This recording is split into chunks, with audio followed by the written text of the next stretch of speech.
A former Ogden Raptor takes the hill for the Ballers tonight against their opponents from Utah as Oakland looks to bounce back from back-to-back losses. Good evening and welcome to Raimondi Park in Oakland, California as the Oakland Ballers host the Ogden Raptors in Game 4 of a 6-game series. I'm Nevada Cullen alongside my broadcast partner Tyler Peterson, who will join me later on, and you're listening to Oakland Baseball on 860 AM The Answer and on Flow Sports and YouTube. Tonight, Dylan Matsuoka makes the start for the Ballers. He pitched in an exhibition game on Saturday and looked very good against Oakland's offense. Last year, he became a pro as an Ogden Raptor. Matsuoka, now an Oakland Baller, was acquired this offseason. He pitched in 2024 in Ogden, and in his first professional season made 20 appearances and through 20 innings, had a 5.4 ERA. Not bad. He did not make a start, though.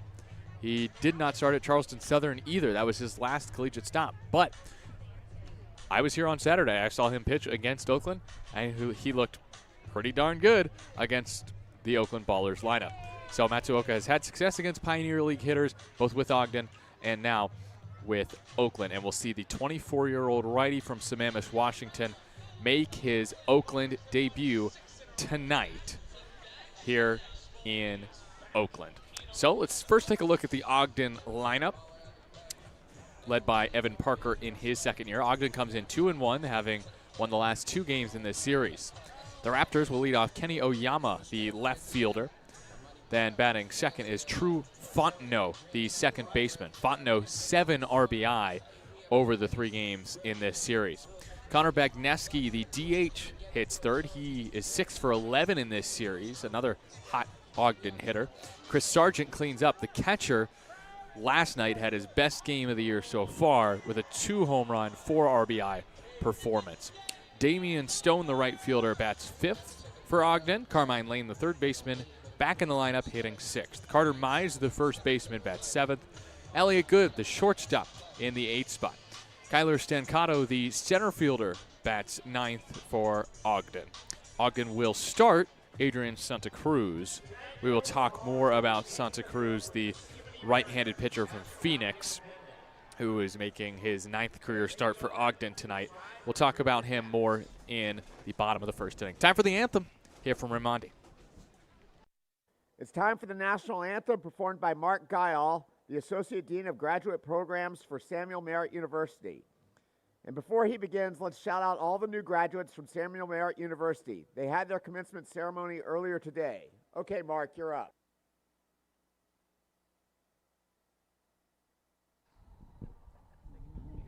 Oh, say, can you see by the dawn's early light what so proudly we hailed at the twilight's last gleaming, whose broad stripes and bright stars through the perilous fight o'er the rampart we watched were so gallantly streaming, and the rocket's red glare, the bombs bursting in air, gave proof through the night that our flag was still there. Oh, say does that star-spangled banner yet wave o'er the land of the free and the home of the brave?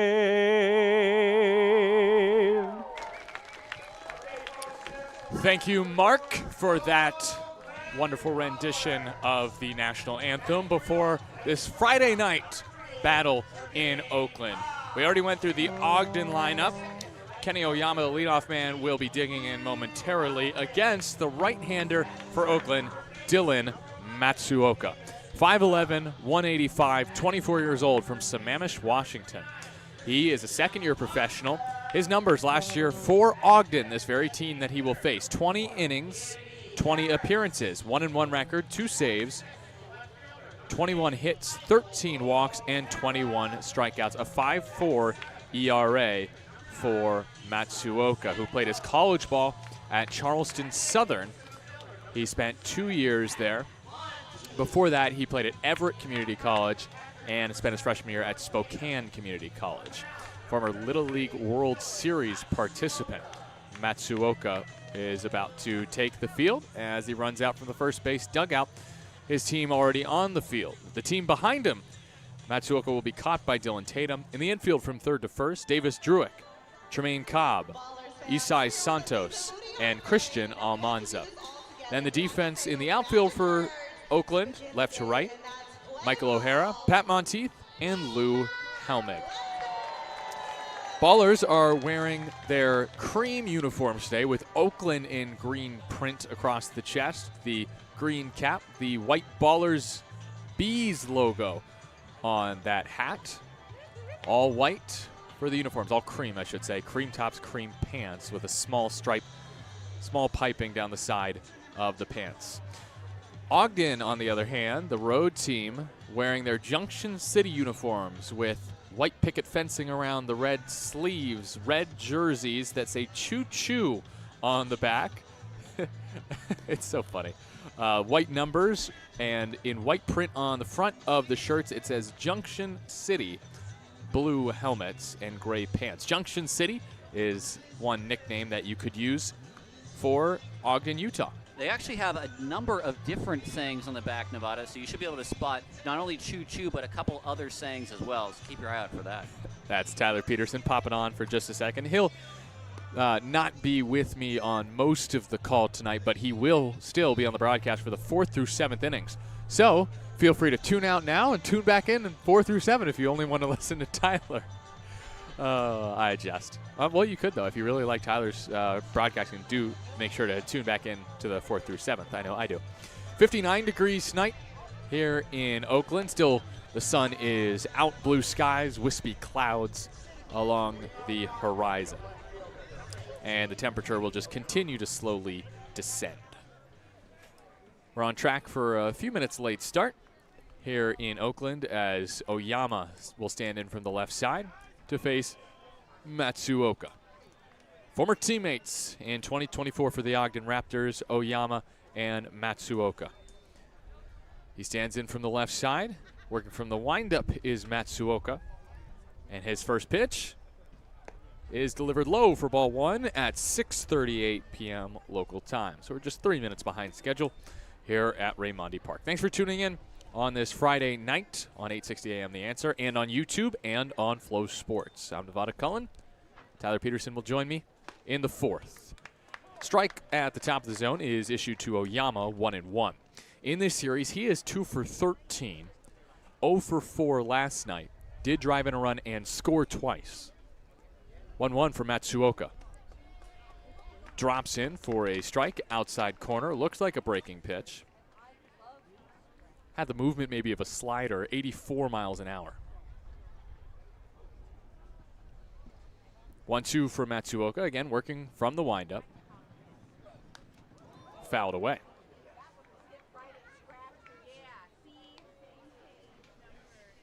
No score here. Top of the first inning from Raimondi Park between the Ogden Raptors and the Oakland Ballers. Raptors taking games 2 and 3 of this series to take the lead in this 6-game set after the Ballers won on opening day. Next from Oyama, dips just low of the zone. 2-2 rather.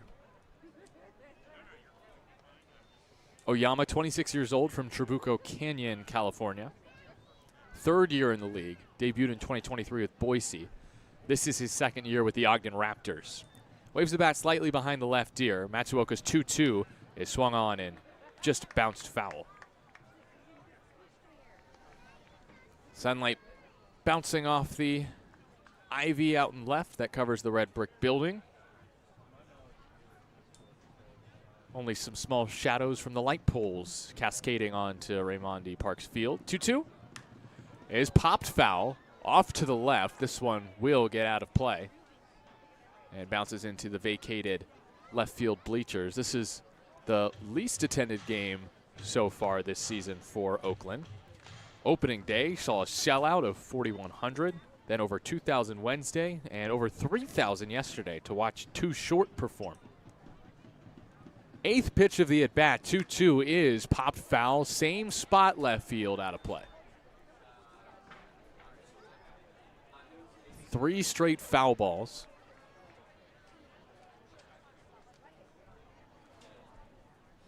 Oyama, the left-handed hitter, digs back in and taps the plate once. Matsuoka looks in for the sign, hand resting in his red glove.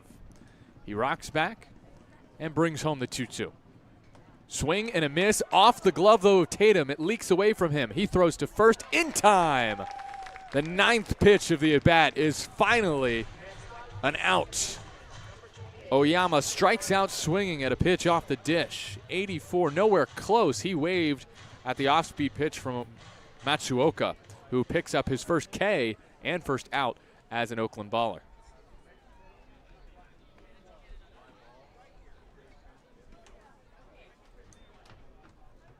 Next up is True Fontenot. He takes a strike on the outer half.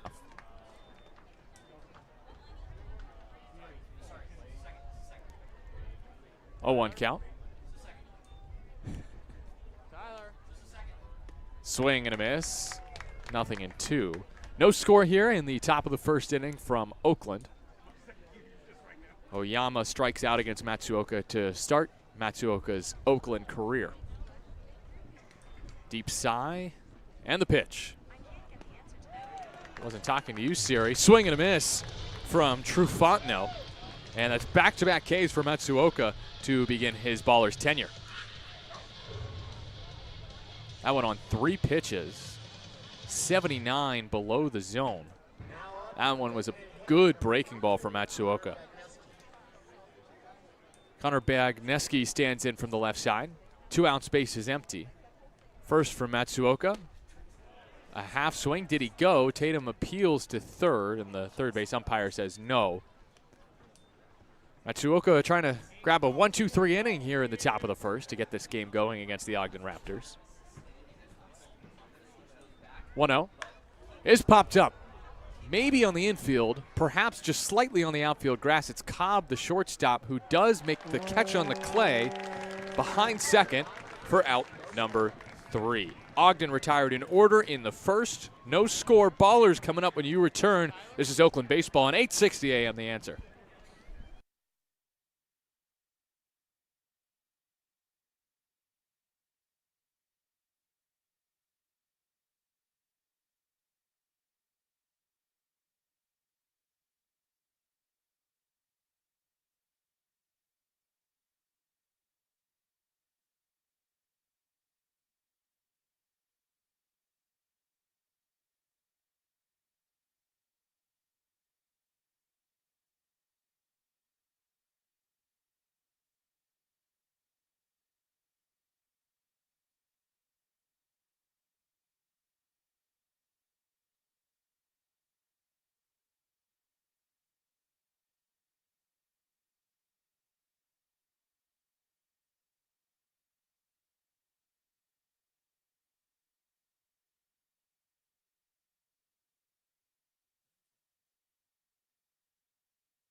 Welcome back to Raimondi here in West Oakland. Ballers coming up to bat against Ogden starter Adrian Santa Cruz. First, the Oakland lineup. Tremaine Cobb Jr. leads off. The shortstop is 9 for 16 to start his pro career. Lou Helmig, the right fielder, bats second. Davis Druick, third baseman, batting third. Christian Almanza, first baseman, cleans up. Danny Harris, DH, bats fifth. Michael O'Hara, the left fielder, bats sixth. Isai Santos, the second baseman, in the 7th spot. Pat Monteith, the center fielder, hits 8th, and Dylan Tatum, the catcher, bats 9th. The pitcher is Adrian Santa Cruz, making his 2025 Ogden debut. He made 8 starts last year for the Raptors. The righty is 6'4". He rocks back and delivers to Cobb, Swing and a miss, strike one. That fastball at 87 north of the zone, and Cobb chased. Go over the numbers last year for Santa Cruz. After this 0-1 pitch, Cobb takes a strike, top of the zone. Santa Cruz made 8 starts last year after being signed on June 11th by Ogden. 2-5, 34 innings, 46 hits, 24 walks, 33 Ks, and a 7.15 ERA. 0-2. Inside, almost hits Cobb with the breaking ball, 1-2. Santa Cruz was actually waived on August 2nd by the Ogden Raptors. So he didn't finish the season with Ogden, but he does start the year with them in 2025. 1-2 is just tapped foul. Arizona Christian product. Santa Cruz was teammates with Marcus Titiali'i there from 2023 to 2024. 1-2 against the righty Cobb. Santa Cruz works windup, kicks and fires. Swing and a miss. Cobb looks silly at 89, high and tight. 1 down. So Matsuoka started with back-to-back Ks to start his day for Oakland. Ogden starter Adrian Santa Cruz attempting to do the same. He faces Lou Helmig next after striking out Cobb. Lefty batter Helmig against the righty pitcher Santa Cruz with no score. Helmig takes a strike on the outside corner. 1 out, base is empty for Helmig, bottom of the first inning. Helmig 3 for 11 this series with 5 walks. 1 yesterday, went 1 for 5. Helmig cut and miss. Outside pitch. That was 90, so a tick up on the radar gun on the fastball there from Santa Cruz. He's gotten ahead of both Oakland Ballers batters so far. Comes home with the 0-2, yanks it in the dirt. Helmig, 6'5" left-handed hitter, so probably the only player in this Ballers lineup taller than the Ogden pitcher. Almanza is just as tall at 6'4". Santa Cruz's 1-2 pitch. A breaking ball, sprayed into left field, but caught by Oyama. 2 down. Good piece of hitting there with 2 strikes by Helmig, but he flies out. And there are 2 down. Base is empty. No score, home first. Both pitchers attempting a 1-2-3 first frame, which we have not seen since Tuesday, opening day. Ogden scored 6 in the first on Wednesday. Both teams scored in the first yesterday. First to the lefty, Druick, outside. Druick has 1 of 2 homers in this series for the Oakland Ballers. He went opposite field, the lefty hitting 1 to left. 1-0 pitch. Druick swings, lifts one, high and deep left field. A cloud scraper for Davis Druick to open the scoring here in the first.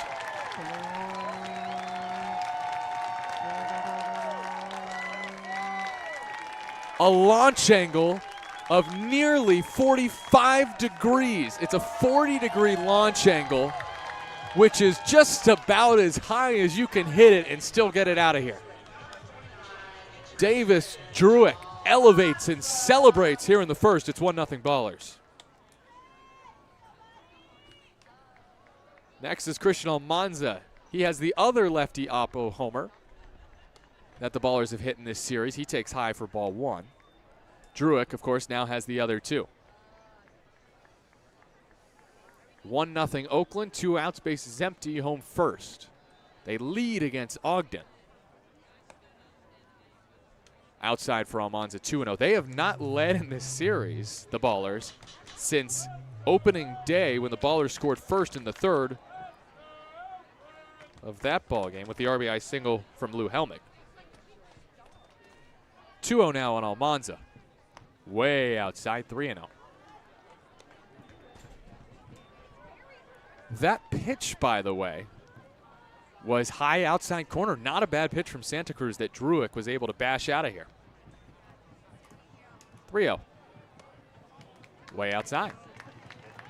4-pitch walk to Almanza. So Santa Cruz started his outing with a strikeout and a flyout. Since then, home run and walk. Brings up Danny Harris, the fourth, with a runner on first and 2 outs. Home first inning.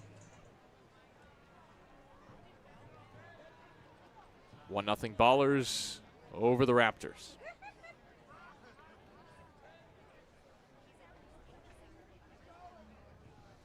Harris did not play yesterday, righty hitter. Pitch from Santa Cruz, bounced slowly. This could be an infield hit.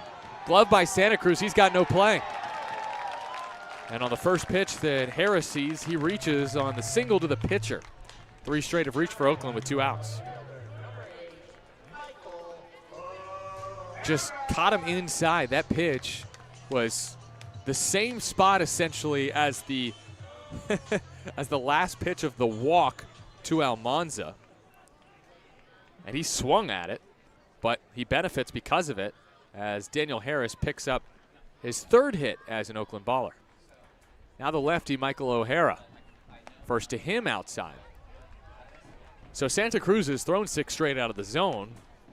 Of course, the last pitch was a strike, technically, because Harris swung at it.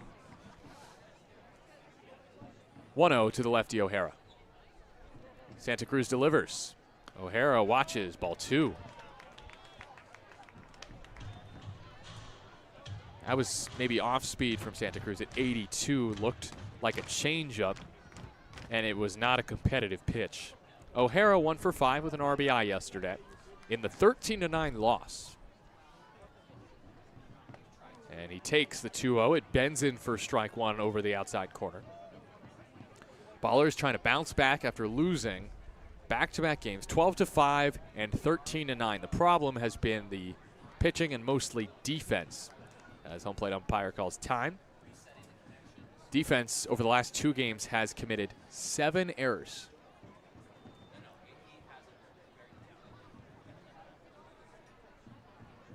Two on coming to O'Hara. Swung on, driven, right field, chasing Stone, and he leaps and makes an unbelievable catch on the track. The Raptor defense strikes again as O'Hara is robbed of an extra base hit to end the bottom of the 1st inning. Oakland strikes first, though, on the Davis-Druick Oppo Taco. 1-0 Ballers over Ogden. We go to the 2nd after a very fun bottom of the 1st inning. This is Oakland baseball on 860 AM The Answer.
Well, here in the top of the 2nd inning, the Raptors will send up 4, 5, and 6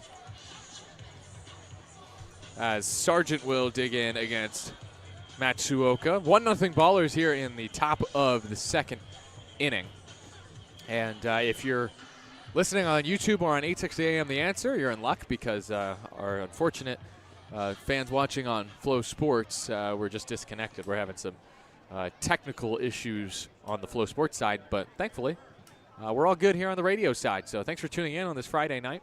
1-0 Oakland in the top of the 2nd after the home run by Druick. Stone, the right fielder, is due up 2nd this inning. This is Sargent. Stone just robbed O'Hara of extra bases.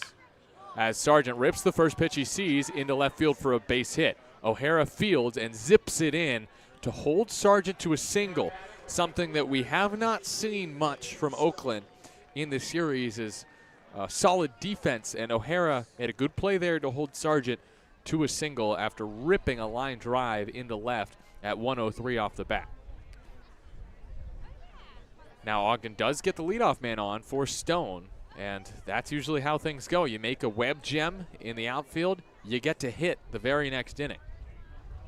That's just how we do it. He squares to bunt, and he takes a strike. He pulled back. It's 0-1. Ballers lead Ogden 1-0, home second, or top of the second, rather. Runner on first is Sargent after the line drive into left field. Matsuoka had sit down the side in order in the first. 0-1 to Stone. He does not square. He takes low, ball one. Stone made an unbelievable catch. It looked like O'Hara at the bottom of the first inning with 2 on was about to hit a 3-run bomb to put the Ballers up big 4-0. It would not have gone out of play, but Stone made the catch at the wall anyways.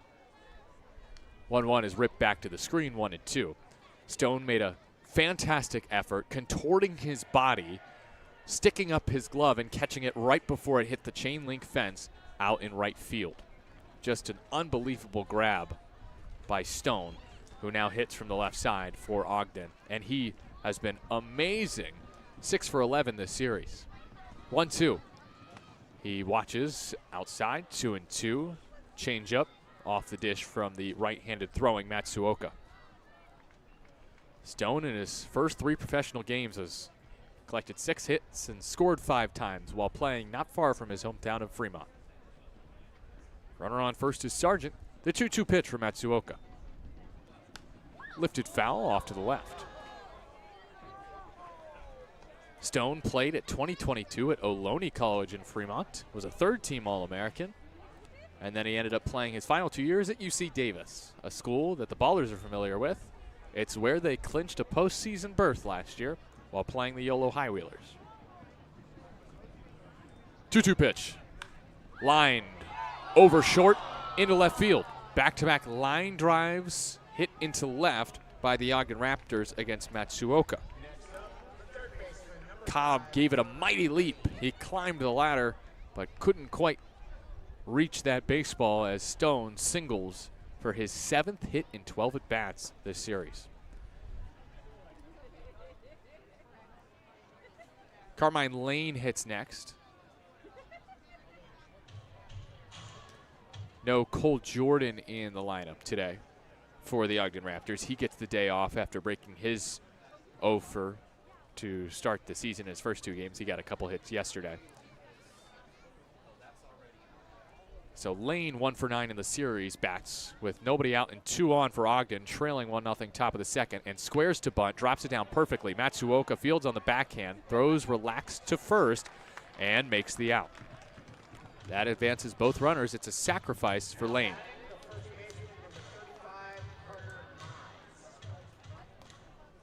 Brings up Carter Mize. So 2 in scoring position after a good play by Matsuoka to make sure to get the out. And I just wanted to stress that because it's been tough going for the bunt defense and overall the defense for the Ballers so far in the series. Mize stands in left side. Rips one, right side. Nice play to smother it Almanza. He taps the first base bag for out number 2. A run comes home on the 3 unassisted putout. And you can kind of tell that the Ballers had defensive practice before this game. It's 1-1 on the ground out. But Aaron Miles rallied the troops beforehand and had them practice. It's a little extra defensive practice before the game today, before batting practice. And they look a little more relaxed defensively. Not doing any hasty maneuvers out there. This is Elliott Good in a 1-1 ball game. He takes high, 1-0. And now here with the score tied at 1 in the top of the second, there are 2 outs, but there's still a runner at third in Stone, who moved up on that ground out to first. And so Good is trying to drive him in and put Ogden in the lead for the first time. And he pops one up into right field. pushing Helmick back towards the line, makes the catch for out number 3. Ogden ties it, but Matsuoka strands the go-ahead run at third. 1 run on 2 hits, no errors, 1 left. We go to the home second. Ogden and Oakland tied at 1. This is Oakland baseball on 860 AM The Answer.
Home second here from Oakland. Game tied at 1. Ballers got a Davis Druick homer in the first. Ogden tied it in the top of the second. Here in the home second, Ballers will send 7, 8, 9 up against Santa Cruz. Santos will start it. As we arrive in the bottom of the second, that means it's time for this day in Oakland baseball history as we rewind a year ago today to May 23rd, 2024. Santos with a hit in his first at bat as a pro on opening day, takes ball 1 outside. So May 23rd, 2024, what's the significance of that date? Well, it's a bit of forlorn history, sad history. The Glacier Range Riders hand the Ballers their first ever loss a year ago today. Santos takes outside 2-0. It was a 15-4 score. I bring this up because it was a blowout. And the Ballers started the year with 2 wins, but then they got blown out in 2 straight games and then still went on to make the playoffs in their first year. 2-0. Santos takes a strike. So if you're listening, watching, cheering on the Ballers, have no fear after back-to-back games where the Ballers have given up a bunch of runs. They did it early last year on the road at Glacier, and they turned out just fine. If you're Ogden, well, you can be encouraged by those last 2 games. 2 on outside, 3-1. Also that game, a year ago today against Glacier, the 15-4 loss, lasted 4 hours and 18 minutes. I do not envy those there that day, including Tyler Peterson, who will join me later today. There was apparently a weather delay that game. As Santos takes off the dish and works the walk. So Santos in this series 1 for 3, walked yesterday. Despite going 0 for 2, he still managed to put together productive at-bats. He did almost hit a grand slam yesterday, but came up just shy in right field. Santos aboard. Monteith the hitter. 1-1. Ogden and Oakland. Bottom of the second, nobody out. Runner at first is Santos after the walk. Second by Santa Cruz.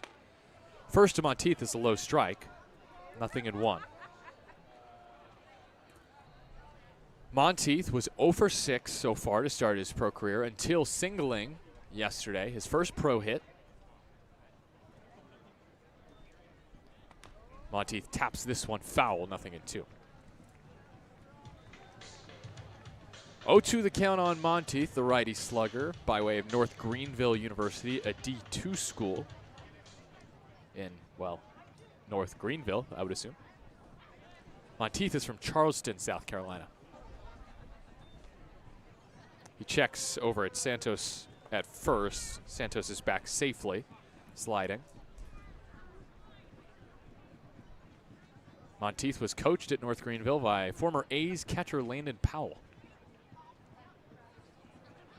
0-2, runner goes, swing and a miss, strikeout. The throw down is in time. Strike him out, throw him out, double play, 2 down. So Monteith unable to come up with contact on the hit and run there, and Santos left out to dry as Monteith strikes out.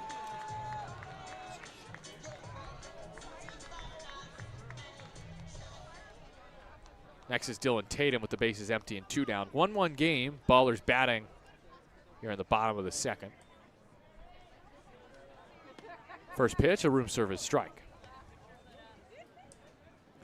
Tatum, the native of Stockton, California, getting his second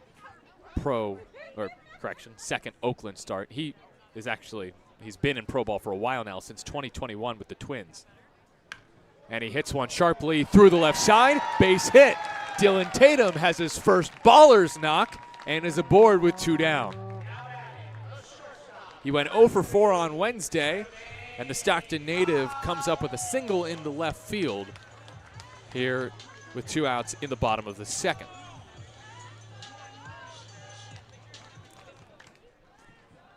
Back to the top for Tremaine Cobb Jr., Trey as they call him. First is a looping breaking ball for strike 1. He struck out looking his first time up today. 1-1, Ogden and Oakland in the bottom of the second. 2 outs, runner at first is the 9-hitter Tatum. Now a pitch high and in on Cobb, 1-1. I had the pleasure of speaking to Trey today before the game after batting practice.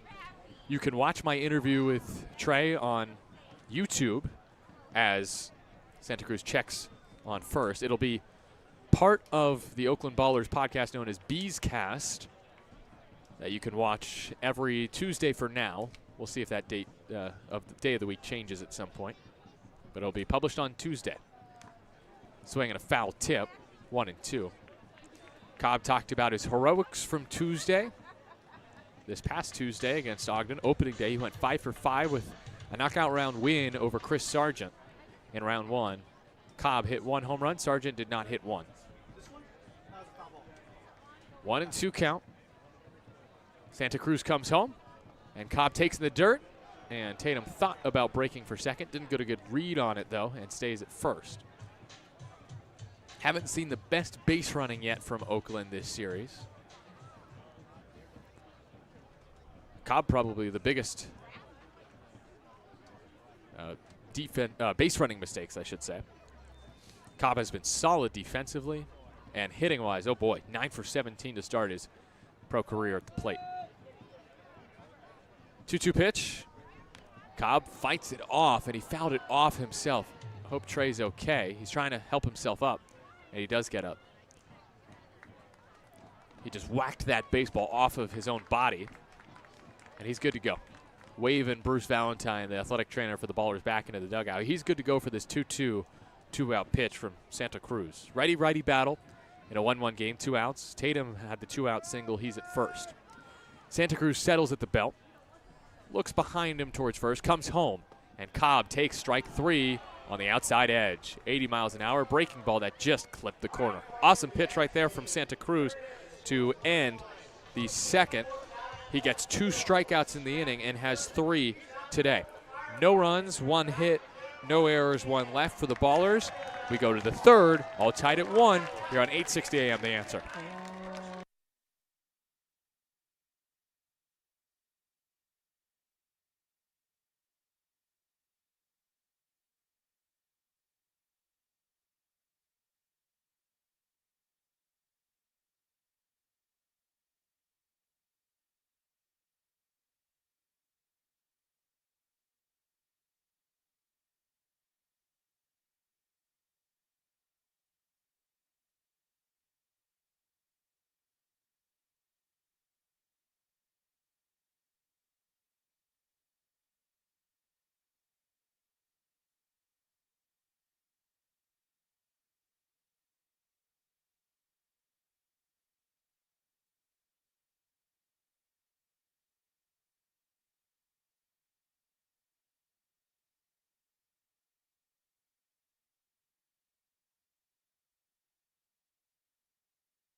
1-1 game, top of the third here from Raimondi Park.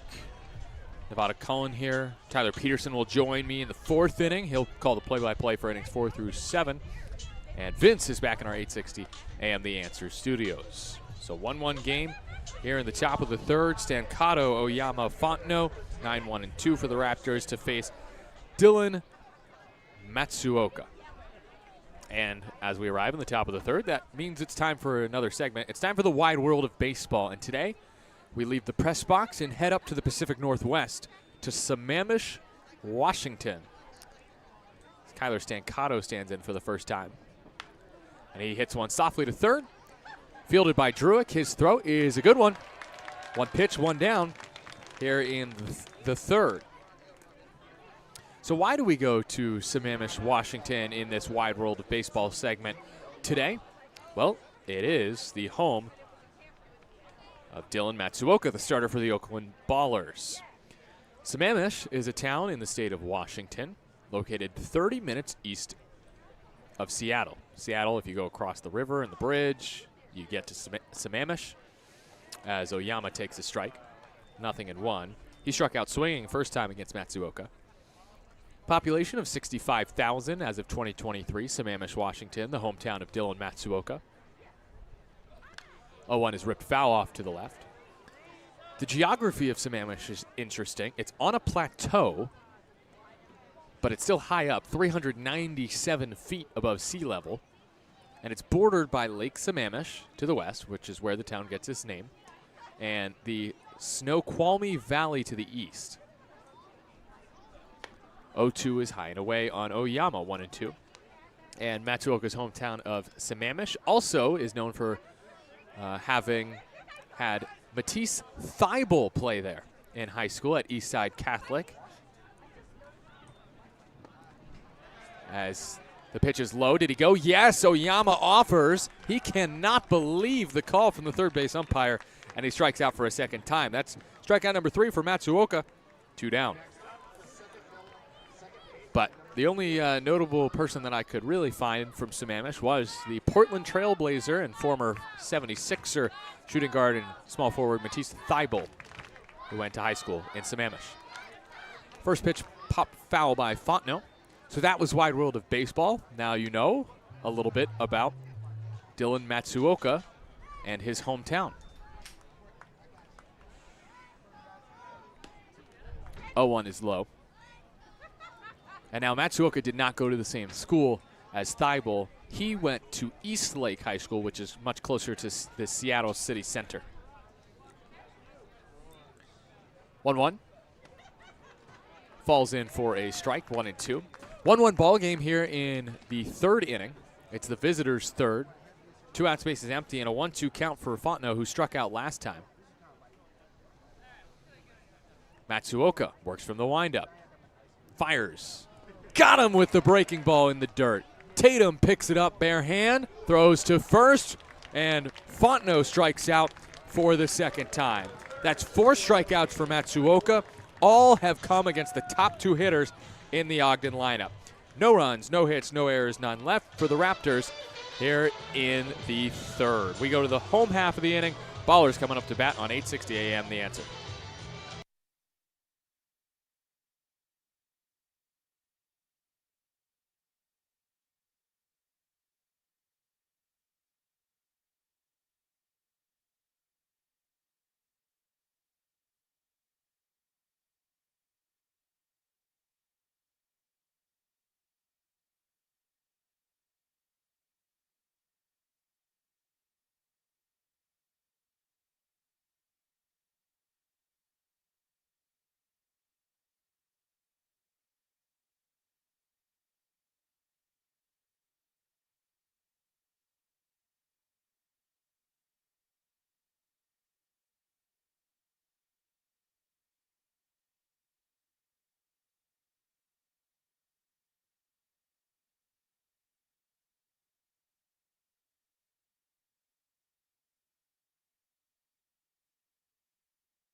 Hey, Ballers fans, Heffernan Insurance Brokers has been helping people make smart decisions since day one, offering business insurance, personal home and auto, employee benefits, and retirement and wealth management. Make a smart decision for your business or family today. Visit Heffernan Insurance Brokers online at HEFFINS.com.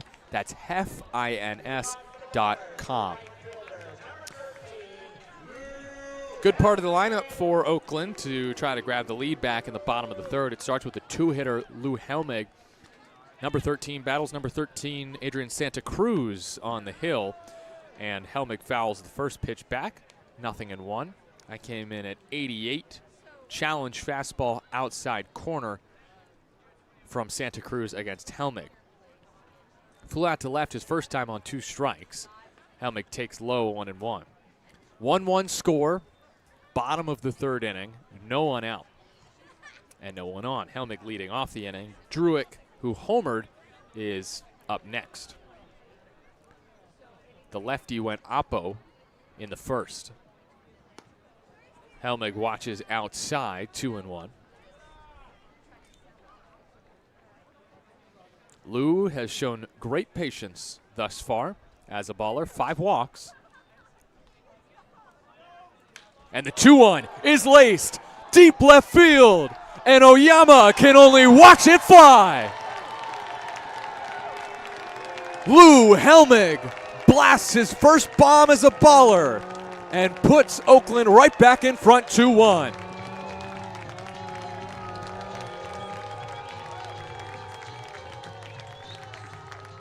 .97 off the bat, 348 feet to left field. Lou Helmig, who hit 1 home run in 134 at-bats in minor league ball with the Philadelphia Phillies in rookie ball, has his first home run as a baller in game number 4. Now Druick, who homered in inning 1, takes a breaking ball for a strike, 0-1. 2-1, Ballers over the Ogden Raptors. Home third inning, no one out, bases empty. A pair of oppo homers by lefties have been the recipe for the Ballers today. The Ballers have had 4 home runs this season. All have gone to the opposite field, all hit by left-handers. I am definitely sensing a trend. Druick drops to a knee on a breaking ball, the 0-2 count now. And Druick, who really made this team because of his performance in the California Winter League in front of Aaron Miles, now leads the team in homers with 2 and rips one between the wickets of Santa Cruz and into center field. Druick has a 2-hit game, his first as a baller, and now has birthed a 3-game hit streak. He's aboard with still no one out. He just took a pitch and hit it right between the legs of Santa Cruz. Made its way into center field, and Druick is at first for Christian Almanza, who walked last time up. That was a 2-strike pitch, by the way, that Druick hammered. Almanza to left field. Has he done it again? You bet! It's deja vu all over again for Christian Almanza, who goes yard to left field for the second straight day. Another 2-run homer to left for the Stockton native. Ballers in front, 4-1. So I have to issue a fact error, a correction real quick. The Ballers have hit 5 homers this season. All 5 have been hit by lefties to the opposite field. Unbelievable opposite field pop shown by these Ballers lefties. Right-handed pitchers of the Pioneer League beware. Now Danny Harris takes high, 1-0. Let's see if a righty can get in on the action. The lefties are having all the fun. 1-0 is high and tight to Harris, 2-0. Ballers up 4-1 in the third inning, their biggest lead of the season so far. 2-0 pitch to Harris. He pops it up behind home. That might land square on top of us in the press box. Yep. The first ever foul ball to land on the press box here at Raimondi Park, and it took parts of 2 seasons.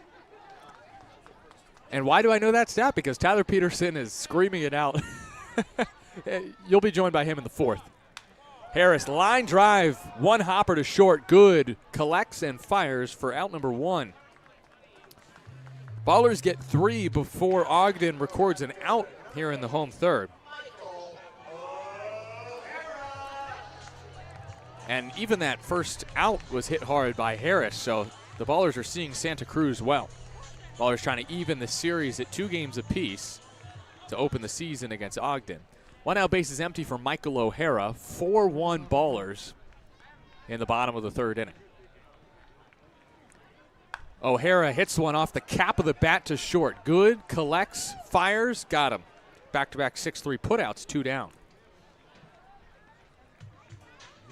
Brings up another lefty in Isai Santos. Ballers with 2 homers in the inning, 3 in this game, all from the 2 through 4 hitters. Helmick, Druick, Almanza, all lefties, all oppo shots. So if Santos wants to get in on the fun, he should be thinking backside. First toss. Santos takes a ball from Santa Cruz. 1-0. We've not seen any challenges yet today here at Raimondi Park. Ogden has not been good at the challenges in this series, hoping to prove me wrong today. Santos takes a strike, outside corner, 1-1. This is the biggest deficit that Ogden has had in this series. They blew a lead in game 1.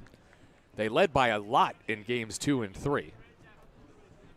They only trailed in game 1 shortly. 1-1 pitch.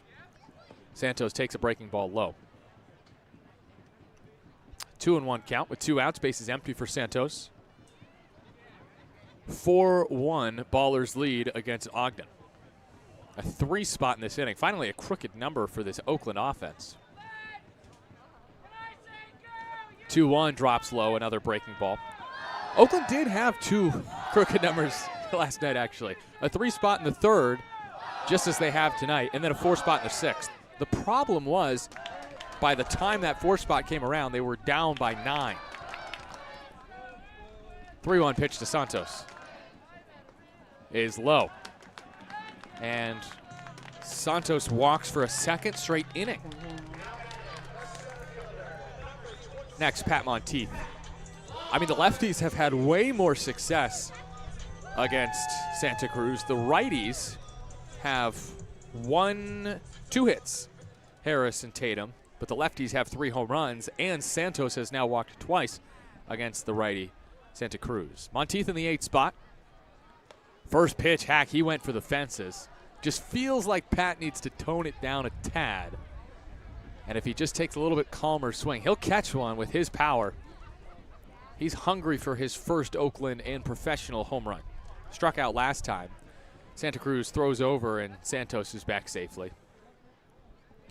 4-1 Ballers, bottom of the 3rd inning from Raimondi Park. 2 outs, runner on first is Santos after his walk. Santos from the stretch. Correction, I should have said Santa Cruz from the stretch as he hits Monteith, who will gingerly walk or jog down to first. He's not really moving his left arm. Hopefully he's fine. I think he is. And, oh boy, Evan Parker is making his way to talk to the catcher, Sargent, as he is buying time for the bullpen. That's right, Ogden is going to send their bullpen out to the bullpen. They keep the relievers in the dugout until they need them to start warming up.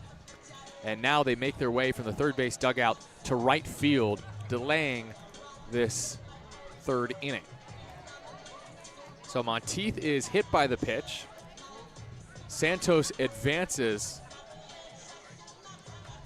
to 2nd base after Santa Cruz has issued 4 free passes, a walk, and a hit by pitch have put 2 on with 2 outs for Dylan Tatum, who singled last time up. First pitch high. So Dylan Tatum, the 24-year-old from Stockton, picked up his first Ballers hit last time up. A single through the left side. Here he hits with 2 on and 2 outs. 4-1 Ballers lead, bottom of the third. Santa Cruz comes home. Tatum pops up foul. This should get out of play left side. It will. So it's 1-1.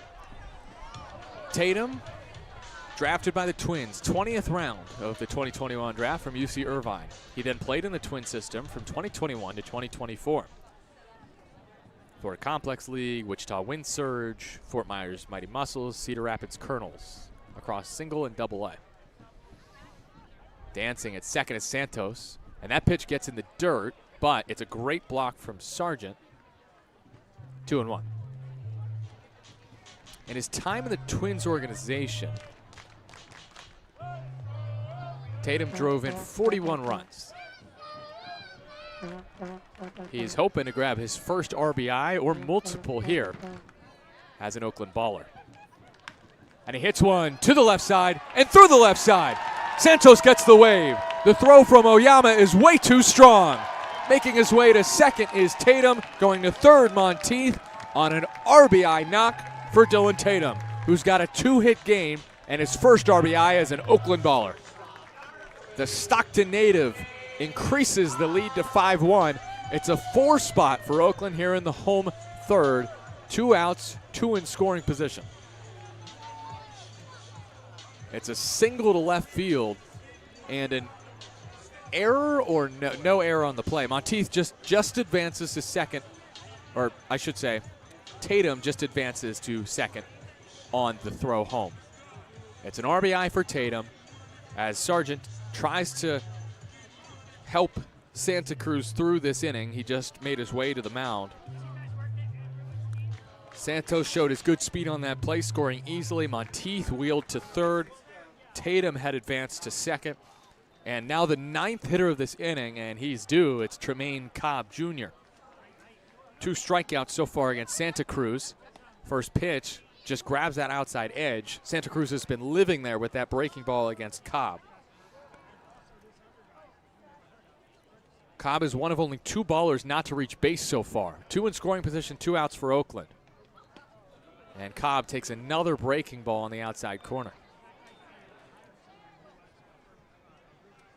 So 0-2, 2 outs. Ballers leading 5-1 in the bottom of the third. Cobb trying to make it hurt a little more. Sargent sets up outside. Pitch is hit weakly to shortstop. Collected by Good. His throw is on the money. And Cobb leaves 2 in scoring position. He's 0 for 3 today. However, the Ballers score 4 runs in the inning, a huge third. They get a home run from Helmick and a 2-run shot from Christian Almanza.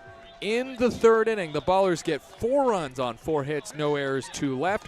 They lead Ogden 5-1, their largest lead of the season, as we head to the 5th here on 860 AM The Answer.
Five-1 Ballers after a 4-run third. In the top of the 4th, Ogden will send up 3, 4, and 5 against Dylan Matsuoka. I'm Nevada Cullen, and here he is. I know you've been waiting for him, folks. For the play-by-play for innings 4 through 7, it is Tyler Peterson. Well, look, it didn't work the last 2 nights, so we had to switch things up here in the broadcast booth. And it worked.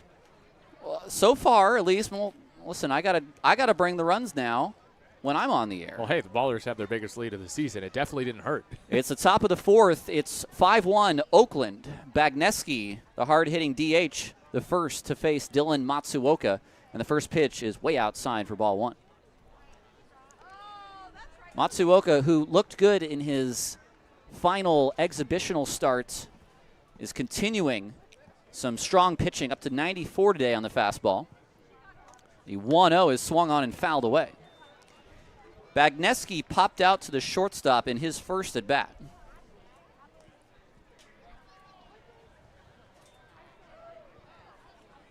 Tatum will set up low. And now the pitch on its way from Matsuoka will spin just outside. 2-1. Through 3 innings and a little farther than one time through the order. 4 Ks, and he's given up 2 singles. Now the 2-1 is swung on, popped into the air behind short. This is going to get out to O'Hara in left. Nearing the line, he reaches up and makes the catch for the first out. Yeah, it's impressive. Matsuoka's been able to get Bagneski to pop out lazily twice. Bagneski, a very good hitter. Here's Chris Sargent, who had a big day yesterday with 2 home runs and another hit, 3 hits and 5 at-bats, and 4 driven in. In a game, the Ballers lost by 4. You could say he was the difference, although there were a couple other things that made the difference yesterday. The first pitch from Matsuoka, this is popped up, maybe playable. Tatum coming back, nearing the screen, and it is into the stands, the last row of the stands, and may have just gone onto the concourse as well. You said maybe playable. I thought that was coming for us again in the press box. We can't be so lucky to have 2 balls hit the press box in the same game.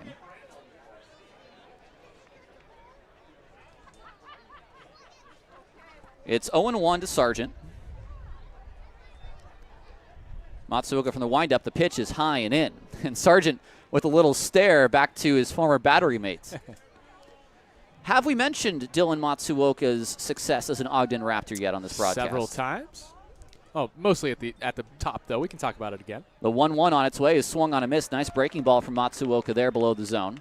Spinning at almost 2,800 RPMs. Big spinner from Dylan. His, I guess you could say, biggest moment of 2024 came in what is pretty much an anomaly in the Pioneer League, which is a no-hitter. He threw the final inning of a combined no-hitter by a team that was then a playoff team, the Glacier Range Riders, in their last week of the season. Matsuoka's 1-2. Here it comes, and it spins just inside to Bagneski. Matsuoka walking off the mound, thinking he had strike 3. Ooh, and a very, very late challenge if they're going to allow it.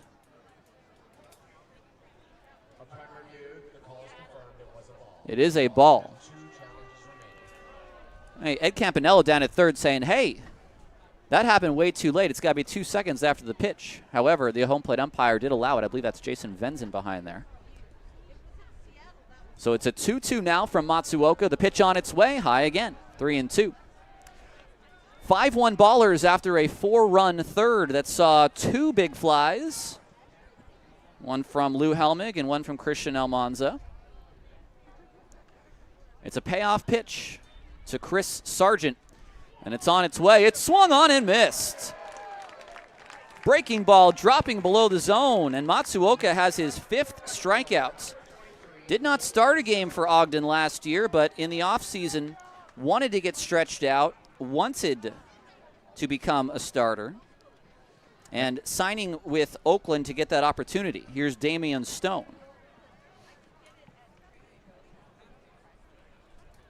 The first pitch on its way to Stone is high and away. And he gets that opportunity because Oakland lost a few starters from last year. Chandler David, Justin Kleinsorge. They returned like almost all of the bullpen, but not every starter. The 1-0 on its way is swung on and fouled back.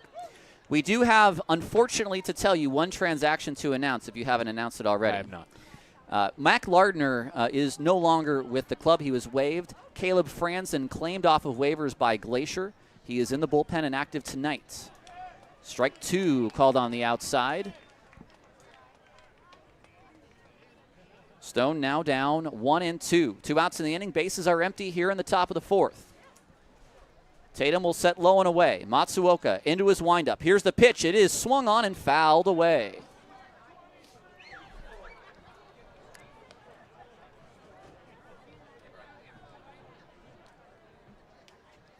So digging back in is Stone. 5-1 Ballers lead. Matsuoka hoping for a scoreless fourth. The pitch on its way. The 1-2 is swung on and fouled away again. Fly out and strikeout in this inning thus far. Stone, who I do know had some ticket requests, being a Fremont native, has enjoyed a chance to come back to his the friends area. or family, whoever's watching, really enjoying his play. The 1-2 on its way. He swings and misses. Another strikeout by Matsuoka. Tag applied by Dylan Tatum. That ball in the dirt. 1-2-3 here in the fourth. We'll take a break. We'll come back. It's 5-1 Oakland on 860 AM. The Answer.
Hey, Ballers fans. District Council 16 painters and allied trades represent the best in the business. Painters, drywall finishers, glazers, and floor coverers proudly serving Northern California and Nevada.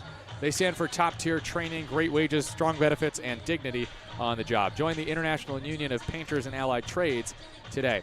District Council 16, building the future one skilled trade at a time. New pitcher for Ogden here in the bottom of the fourth. It is Shane Gustafson entering for Adrian Santa Cruz, who was ineffective in his start for Ogden, giving up 3 home runs. He faces Lou Helmig here, Gustafson, and nearly hits him. Ball 1 inside. Ballers lead 5-1. Bottom of the fourth inning, no one out. Helmig leading off the frame against the new pitcher, Gustafson. Next one ripped up the middle for a base hit. And Lou Helmig has hit 2 balls very hard consecutively. Home run last inning to lead it off, and then rips a single up the middle. So for Lou, that is his second multi-hit game as a baller. Brings up Davis Druick, who homered back in the first, singled in the third.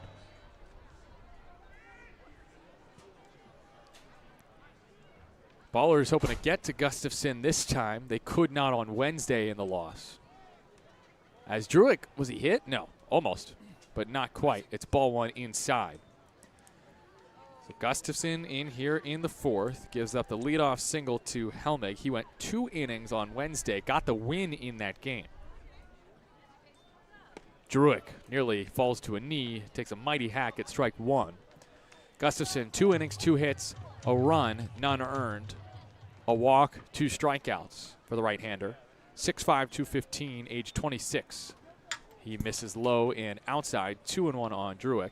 This is Gustafson's 4th year in the league, his 57th career appearance, made 36 for Ogden last year to the tune of a 5.7 ERA. Struck out 67, walked 31. He checks at Helmig at first, who is back safely. So 2-1 count. Pitch to Druick is low, 3 balls and a strike. So this is not as sharp as we saw Gustafson look Wednesday in the 12-5 win for Ogden.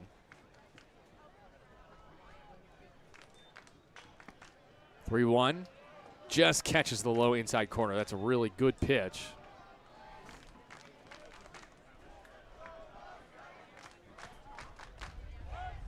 Chance of let's go Oakland before the 3-2. Druick 2 for 2 with a homer today. Pitch from Gustafson. Helmick starts to run. Now he has to run. Oh, and the throw is into center field. It's a terrible throw from Gustafson. An error by the pitcher, and safe at third is Helmick. It's a fielder's choice that allows the batter Druick to reach, and Helmick advances to third on the error by the pitcher. I mean, he had all day to throw it to second, and then just threw it at where the second baseman, Fontenot, was probably originally playing.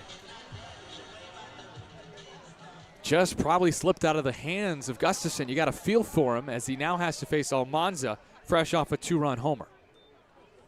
And the first pitch somehow does not hit him despite curling inside. That pitch registered right in the middle of that left-handed batter's box on TrackMan. So it's 1-0 on Almanza, who has homered in back-to-back days. Now he takes off the plate. 2 balls, no strikes. Runners at the corners for the Ballers. 5-1 lead, home fourth. Almanza takes a hard hack at strike one. Looked like a changeup down below the zone, and he chased it. With runners in the corners and no one out, this is a spot for the Ballers to really open up this ball game with another crooked number. 2-1 pitch from the righty Gustafson to the lefty Almanza. Is served into center field. Holds up for Stancato. He makes the grab, tagging Helmick. The throw is not cut off. And scoring standing up is the runner. Helmick down to second base on that miscue from Ogden is the runner Druick. 6-1 Ballers on the sac fly by Almanza. So Almanza with the sac fly. Helmick scores on the play, and Druick goes down to second on the error.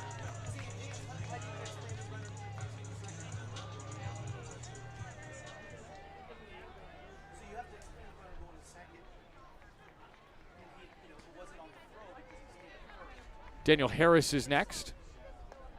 He takes a first pitch strike.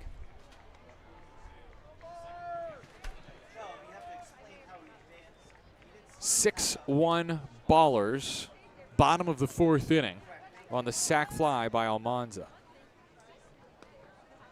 Next is a called strike on Harris. He's quickly behind 0-2.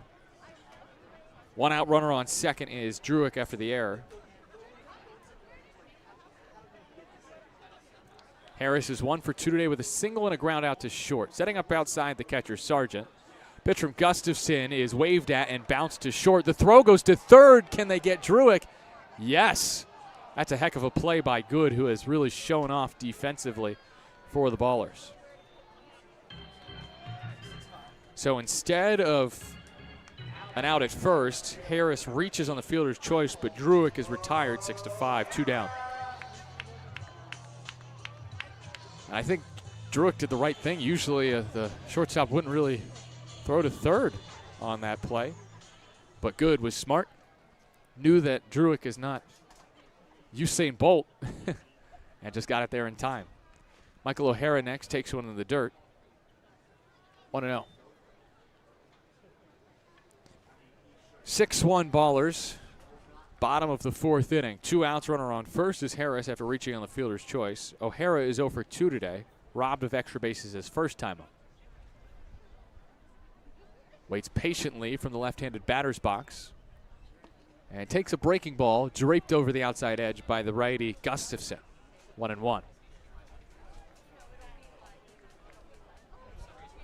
6 runs on 8 hits for Oakland, no errors. 1 run on 2 hits, 2 errors committed by the Raptors. A check to first, back safely sliding head first is Harris. Ballers with 1 in the first, 4 in the third, 1 more here in the fourth. They continue to tack on to the lead after grabbing it with a home run in the third inning. O'Hara lasers one. Pretty deep right center field. It is caught just shy of the track by Stancato. O'Hara gives another ball a ride And I wouldn't say is robbed this time, but does not record a hit despite a well-hit ball. 1 run on 1 hit, a couple errors, and 1 left for Oakland here in the 4th. They extend the lead to 6-1 as we march on to the 5th. This is Oakland baseball on 860 AM The Answer.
Top of the 5th inning here from Raimondi Park.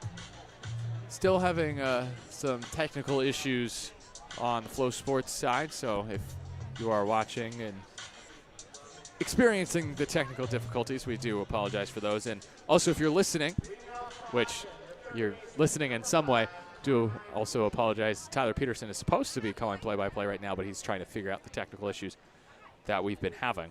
So that is why you're stuck with me. But the Ballers, I guess, haven't minded my play-by-play too much. They're up 6-1 in the top of the 5th. No one out.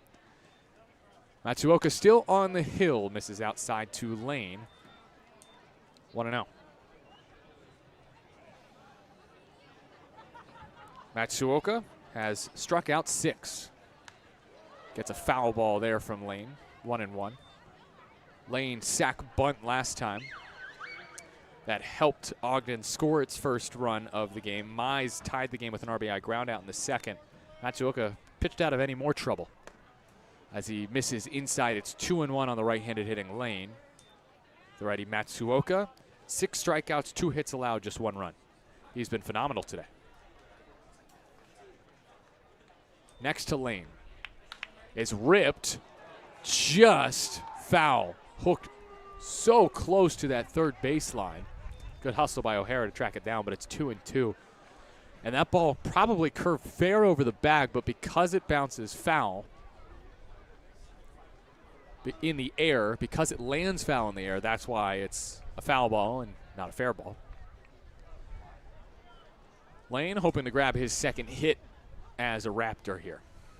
Former Miami Marlins draftee in 2022.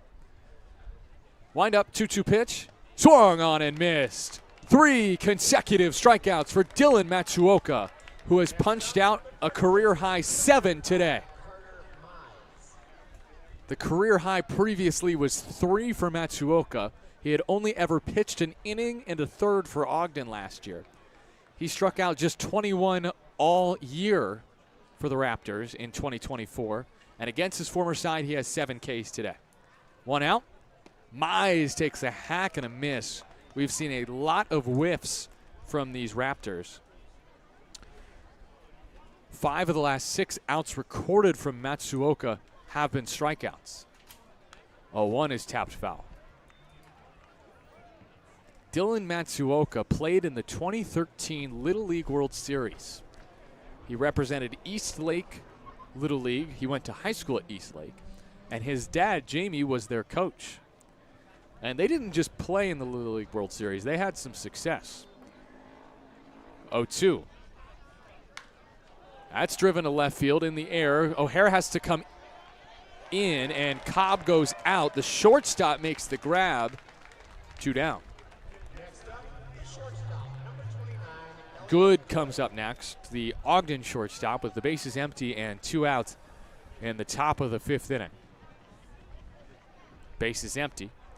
So Matsuoka, Dylan, the kid, at the Little League World Series. His dad, Jamie, leading their squad. They did not just play. Matsuoka locates a strike on the outside corner, 0-1. Where did they finish? How about third place in the U.S. bracket? That is not too shabby. Representing the Pacific Northwest well. 0-1. Rip and a miss.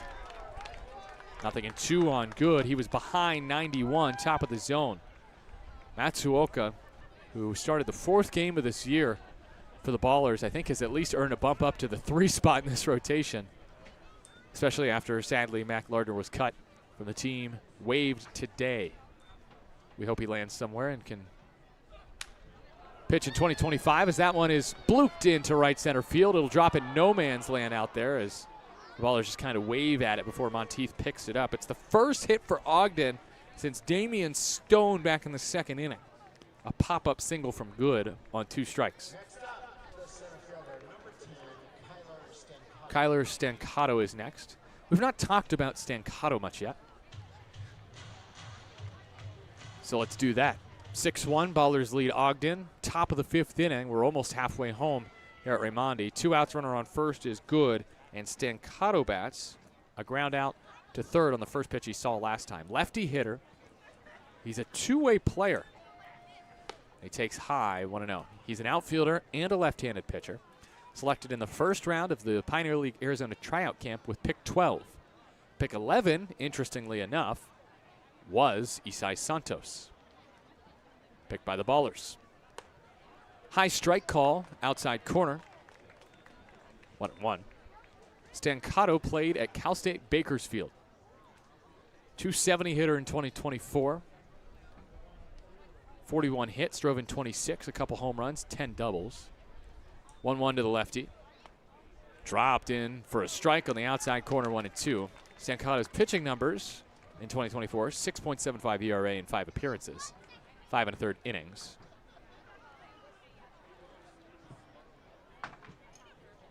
1-2 count.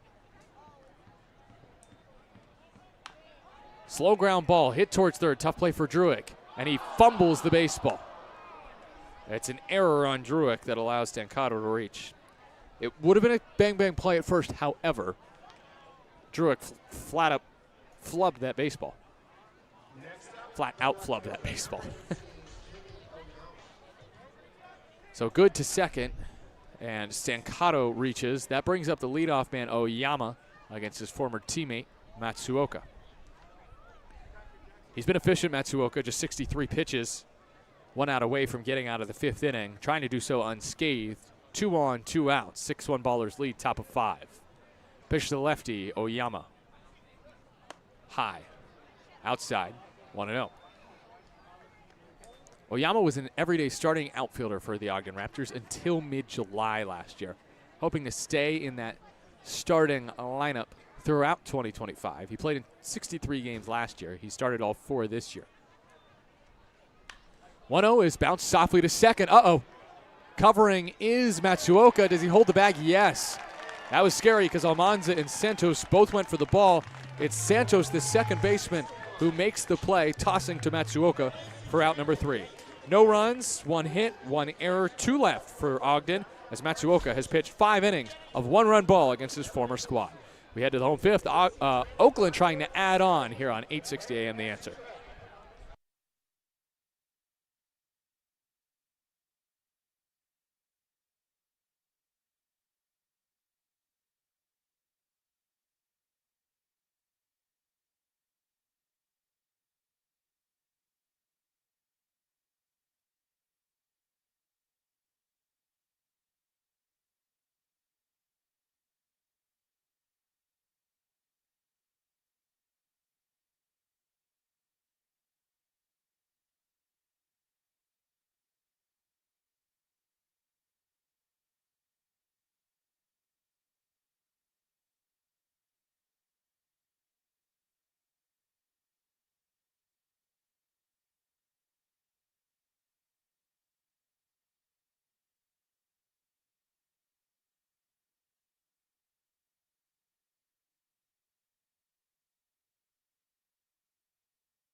Still Nevada Cullen with you. Tyler Peterson hopefully will rejoin soon here on 860 AM The Answer.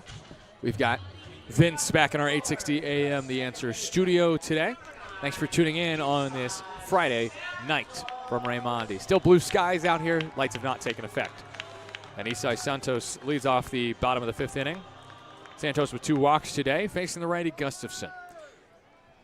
6-1 Ballers lead as Santos leads off the bottom of the 5th.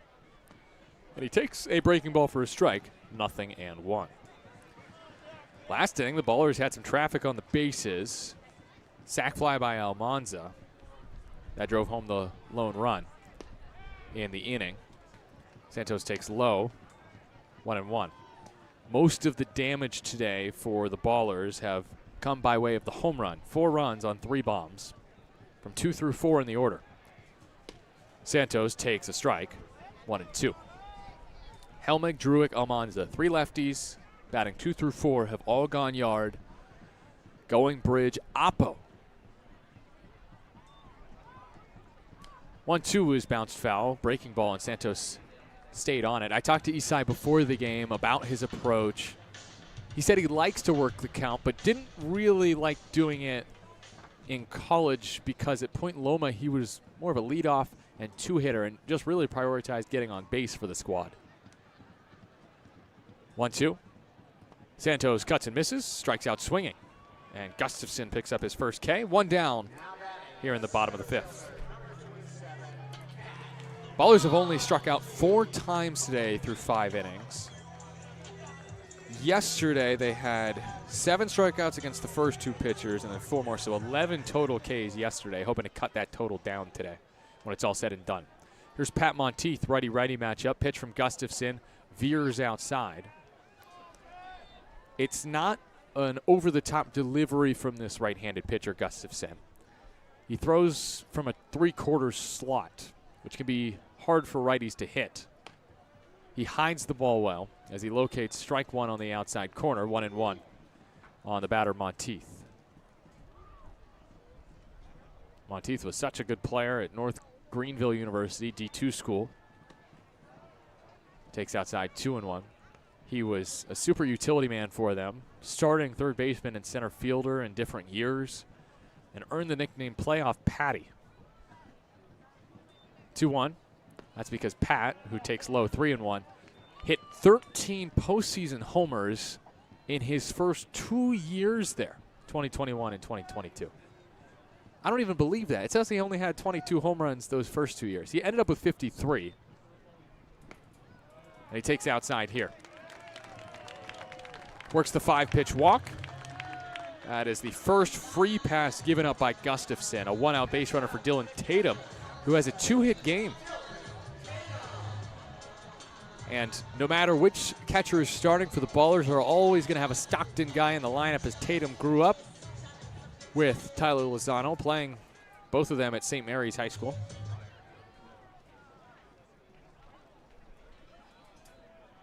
First pitch to the righty Tatum is chopped foul of the third baseline.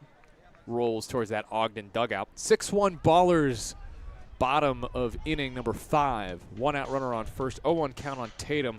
Single, both left side through the infield. This last one in the 3rd inning was an RBI knock, his first RBI as a Baller. 0-1 pitch, hit high to right field. Stone gives chase, he's at the line, he's running out of room, he reaches, he cannot make the grab. I hope he's okay. Oh no. Oh, he went crashing into that wall. Okay, he picks up his glove. Okay, I overreacted a little bit. I always fear the worst on apparent injuries. Evan Parker, second-year field manager, came out of the dugout, crossed the third base line for Ogden, but returns to his home in that third base dugout as Stone is thankfully okay. Would not want to see him get hurt here. Well, especially, don't want to see anyone get hurt ever, but especially Stone. If you're going to pick any Raptor to get hurt, he's the worst one because it's such a great night for him, this homecoming. He's already made an unbelievable catch out there in right field. You would hate to see him injured. And thankfully, he's okay. 0-2 pitch to Tatum is off the cap of the bat. It spins behind second. Throw to first is too short. Mize has to go pick it up. Great play by Fontenot to keep it in the infield, but it's an infield hit for Dylan Tatum after going 0 for 4 on Wednesday, is 3 for 3 this Friday. A 2-strike pitch hit off the cap of the bat that spun weirdly past Gustafson and nearly made its way up the middle. Monteith to second, 2 on, 1 out for Tremaine Cobb Jr. He is due, 0 for 3 so far.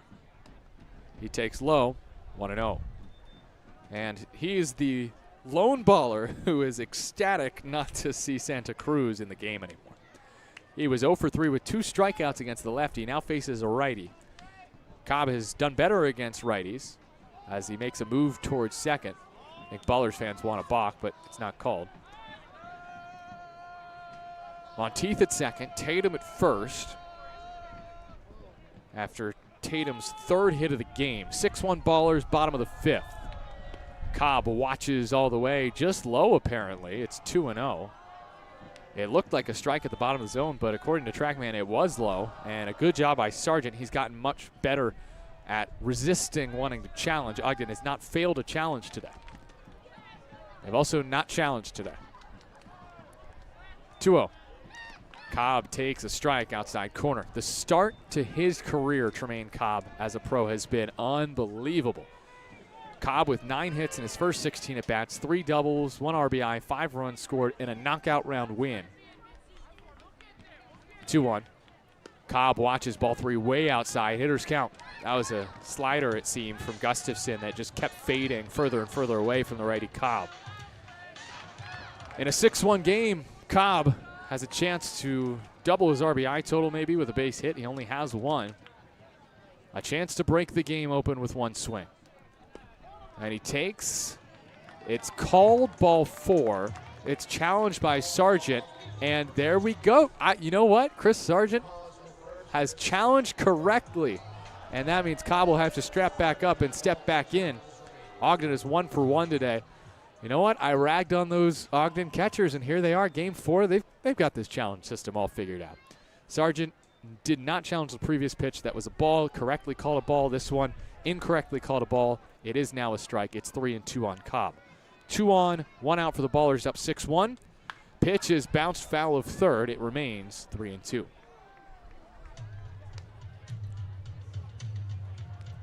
Cobb, the 23-year-old from Upper Marlboro, Maryland. I mistakenly alluded to him being from Georgia today. I don't know what I was thinking. He's from the East Coast. But he's really spent a lot of time around those parts. Upper Marlboro, Maryland native. He played at Frederick last year. Payoff is bounced slowly to second. This could be 2. It would be tough, though. The flip to second is in time to get the runner Tatum, despite it being a close play. And Cobb reaches on the fielder's choice. That'll put runners at the corners for the Ballers with 1 out for Lou Helmig. Fielder's choice goes 4-6. Fontenot was not clean with that, but still on pitch number 7, Gustafson gets Cobb out.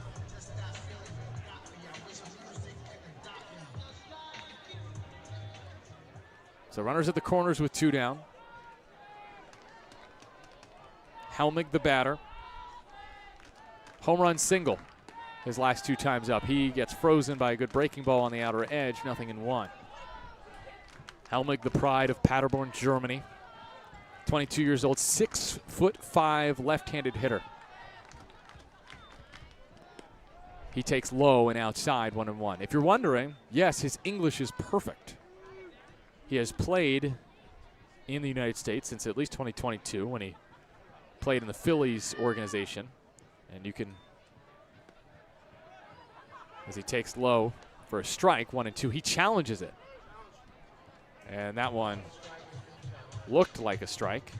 And Oakland loses another challenge. They're now down to their final challenge. So not good today for the Ballers in the challenge department. They should probably avoid challenging until late in this game. They do lead 6-1 in the bottom of the 5th. 2 outs, runners on the corners. Gustafson trying to escape, but Helmig rips it up the middle for a base hit. 2-strike ambush from Lou Helmig as he drives in his 2nd run of the game and has his first 3-hit game as a Baller. It's 7-1 Oakland here in the 5th. Two-strike pitch was just left middle. A mistake from Gustafson, and Helmig makes him pay. Monteith scores. Cobb down to second. Still 2 on and 2 outs for Davis Druick.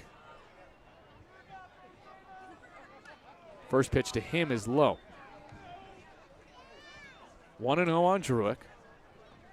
This meat of this order, 2, 3, 4 today, has been unbelievable. They all have multiple hits. I take it back. Almanza does not yet, but he does have a homer. Druick takes high in the zone, 1-1. As I don't know if Crazy George is here, but we've started the wave here at Raimondi. RBI single by Helmig, his 3rd hit of the game, brings up Druick, who has 2 hits. And Druick takes low. It gets just in front of the catcher, Sargent, but he keeps the runners at first and second, respectively. 2-1. RBI single with 2 outs from Lou Helmig has pushed the Oakland lead to 6 here in the 5th.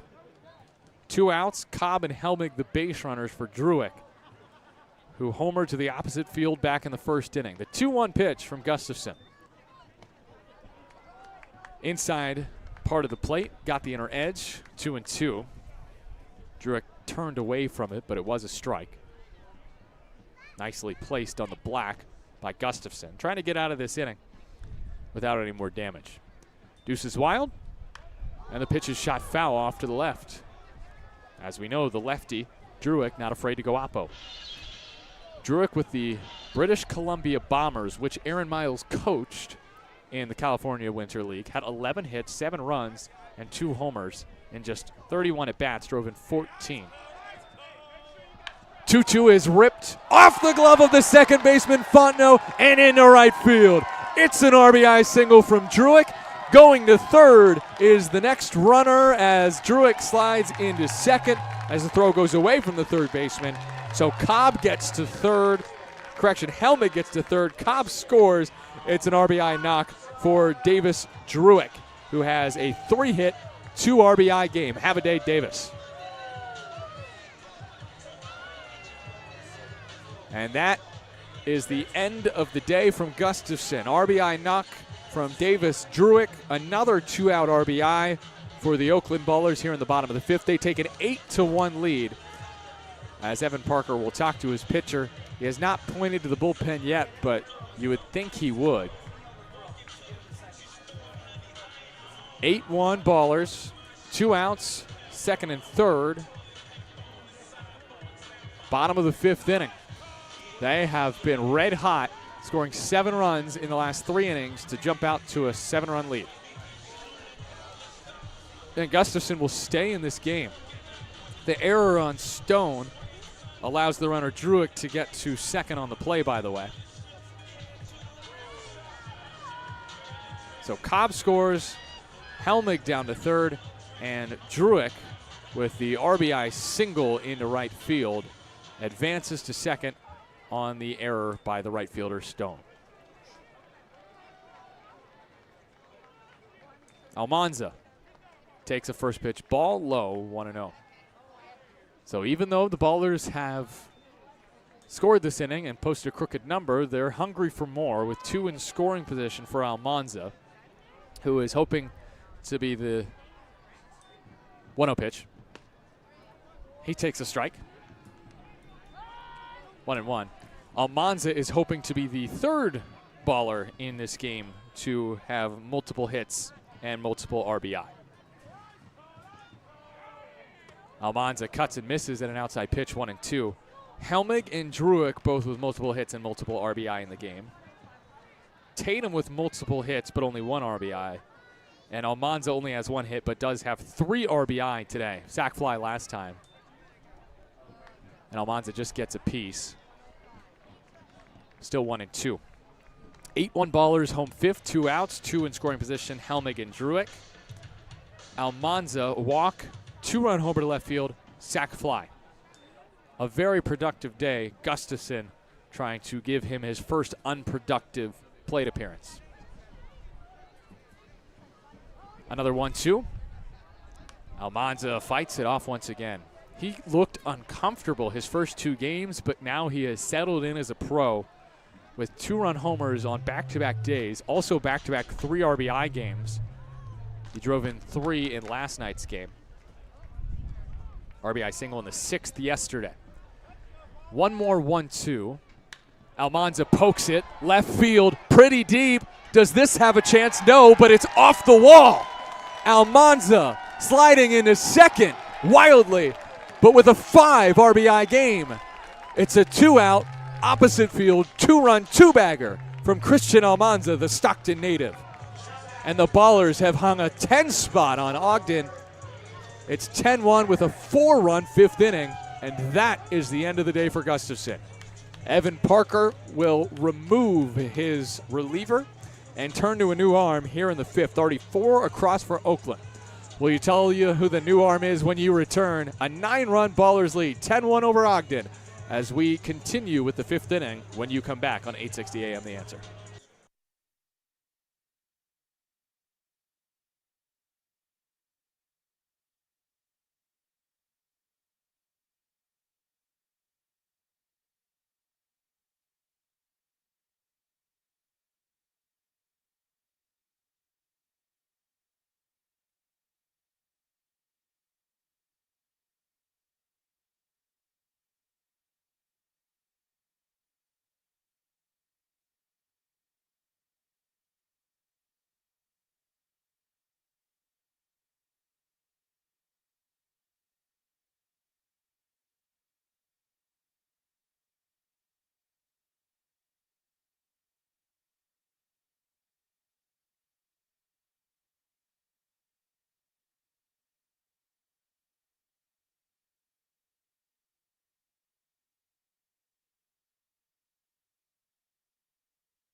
It's a new pitcher for the Ogden Raptors after the 2-run double from Christian Almanza with a 5 RBI game, Almanza.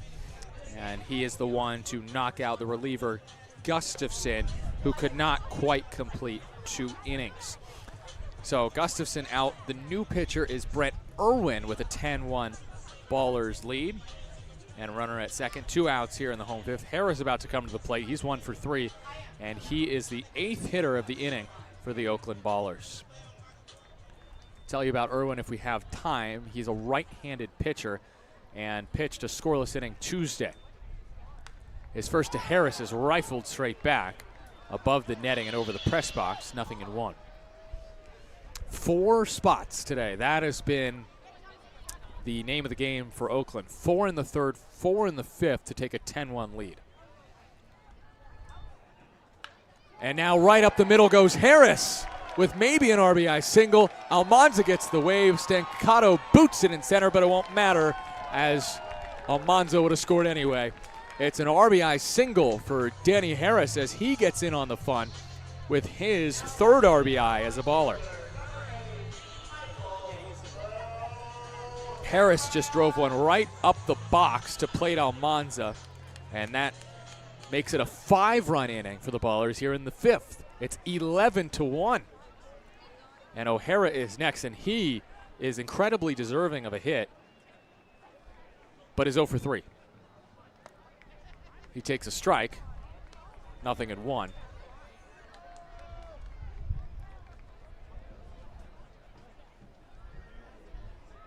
So O'Hara today has flown out sharply twice. And he takes a strike outside corner, 0-2. He was robbed of a hit, robbed of an extra base hit that would have scored multiple runs in the first inning by Stone out in right field. 2 outs, runner on first is Harris. 0-2 pitch, 9th batter of the inning. Loops outside to O'Hara, 1-2. A 10-run cushion for the Ballers. Booney, our scorekeeper, sitting on my right. That feels weird, doesn't it, Booney? Ballers' largest lead before this in the series was 1. 1-2. O'Hara takes low. 2-2. And it's weird, even though this is an 11-1 game, this game has felt like it's gone by up to this point a lot faster than the games previously, especially yesterday's. Just felt like it took forever. 2-2 pitch. O'Hara takes low. 3 balls, 2 strikes. Correctly called a ball on a close pitch by who we believe is Robert Benson. Jason Benson, thank you. I was thinking, I got him mixed with Robert McGee. Payoff pitch with 2 outs. That'll set the runner free. Harris goes, and that is destroyed. Right center field, and again O'Hara hits one sharply, but it's an out. Oh, my goodness. That's 3 sharp flyouts today, and yet he's 0 for 4. The Ballers send 9 to the plate in the 5th inning, and they score 5 more runs. It's 11-1 Oakland. We head to the 6th. You're listening to Ballers Baseball on 860 AM. The Answer.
At long last, he hath returned. Or as the Terminator would say, he would say, I'll be back. Well, he's back anyways. Here in the top of the 6th, Ogden trails Oakland 11-1. And still Matsuoka is in the circle. He's not going anywhere. And finally, he can sit down and call the last 4 innings. Here's Tyler Peterson. We've tried and tried with the 80s and 90s movie references with you, and it's still not perfect, but we will get there. We're getting there. It's the top of the 6th, and I almost don't want to take over because Nevada's been calling an 11-1 game, but I'm too vain not to take over. Here's the first pitch on its way to Fontenot. It's fouled at the plate. 11-1 Ogden. Back-to-back nights where the Ballers gave up over 10 runs. Tonight, it's Ogden's turn. Matsuoka still on the hill. His 0-1 fastball is high and outside. Very efficient, very effective, and pitching into the 6th. And with a depleted bullpen, this is exactly what the Ballers needed tonight. Swung on and missed fastball above the top of the zone, and now Fontenot is down 1-2. Well, especially, I don't think Matsuoka's fully built up yet to where a starter should be. And so the fact that he's only at 68 pitches here in the 6th inning, his limited pitch count has allowed him to save the bullpen tonight. And who knows, maybe Isai Santos can pitch again. Matsuoka from the windup. He did throw a scoreless inning, Isai Santos. Steps back, kicks, and delivers, and it's down and in. I'm sorry, you got to, like, pinch me every time I say Santos. It's too – I'm white. It's Santos. And I'm pretty sure he is told me it's Santos. Well, let's – I'm white as well, my friend. 2-2 on the way, and it is swung on foul away. I believe – if there was an accent over the A, it would be Santos. But I think it is Santos. I think he's told me it's Santos, and I still insist. He goes by Santos. Yeah. And listen, the towns around here aren't necessarily said the correct way either. San Rafael. 2-2 on its way. That's in the dirt. San Pablo. San Luis Obispo. I know it's not here. But again, that's just the way they've turned into the vernacular. It's a full count to True Fontenot. His former teammate on the hill. The payoff pitch from Matsuoka, and it's swung on and fouled at the plate. I think it got him in the helmet. It bounced down and on to the helmet. We'll do the 3-2 again. This is like the battle of the SWAC. Fontenot played at FAMU. 3-2 on its way. That's outside. I'm just thinking they got De La Cruz, who is at Pine Bluff. And, of course, the Ballers have quite a few players from the Southwestern Athletic Conference. That'll bring up Connor Bagneski. That is the first walk of the game for Dylan Matsuoka, and it's a potentially very quick hook as here comes Aaron Miles. What a nice performance today from Dylan Matsuoka. 5 strong innings, and he'll walk off with a lead. We'll take a break. We'll come back on 860 AM The Answer. Pitching change for the Ballers here in the 6th.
So the new arm for the Ballers here in the 6th inning is Caleb Franzen, making his Ballers debut. Wearing number 10, the left-handed arm for the Ballers, comes in an 11-1 game with a runner on first and no one out. Franzen, the 23-year-old from Phoenix, was a 12th round pick by the Rockies back in 2022 out of the University of Portland, and has spent the last 3 years in the Rockies system. Well, Franzen, again, activated today, claimed off waivers a few days ago by the Glacier Range Riders, but didn't arrive to Oakland and sign until just now. A big cut and a miss by Bagneski on the first pitch fastball at 90 miles an hour, darting into the lefty. Franzen is the only lefty in the bullpen. Set, hands out in front of the chest, and the next pitch is swung on and fouled back. Breaking ball that time. And it's 0-2, a quick 0-2. But he's had success at the affiliate levels. Did not make the cut in Glacier, however. Tatum sets up low and away. Franzen kicks and fires, and it's swung on, fouled away. High fastball that time at 92 from Caleb Franzen. It'll be interesting. Should Franzen remain with the team until that Glacier series? The Ballers actually go to Glacier twice this year. Well, I asked him, I said, are you looking forward to it? And before he even knew what I was talking about, he said, oh, yes, absolutely. The next pitch fouled back, fastball at 91. Well, Glacier better be ready for him, and the league better be ready for Dylan Matsuoka. 5 strong innings tonight, 3 hits, just 1 run, 1 walk, 7 Ks. Still 0-2 to Bagneski. The pitch from Franzen is swung on back to Franzen. He throws to second for 1. Cobb's return throw to first, and that is a 1-6-3 double play. That is textbook relief work. Franzen comes in and rolls up a twin killer and turns it himself. So 2 outs in the inning. That'll bring up Chris Sargent. That's a very quick way to make a lot of friends in the dugout, in the bullpen, and in the stands. As they say, 1-6-3 double play is more rare than perfect games. They being you right now. I've said it multiple times. No one else ever. Here's Sargent. First pitch on its way is swung on, hit to center field. Moving over is Monteith. He's in the alley, makes the catch. Quick work for Franzen in the inning. 6 pitches, 3 outs. We move on to the bottom of inning 6. It's 11-1 Ballers. I like that score much better. We'll take a break on 860 AM The Answer, your home for Ballers Baseball.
It's the bottom of the 6th inning. It's 11-1, the Ballers lead. And we've got Vince back in the studios with us, so that means all of the highlights we're going to get with Nevada doing the first 5 innings.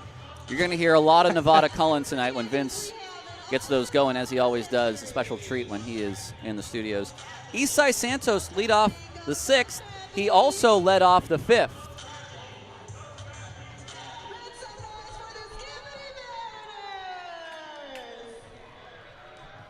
Santos leads off against Irwin, and the first pitch is in the dirt.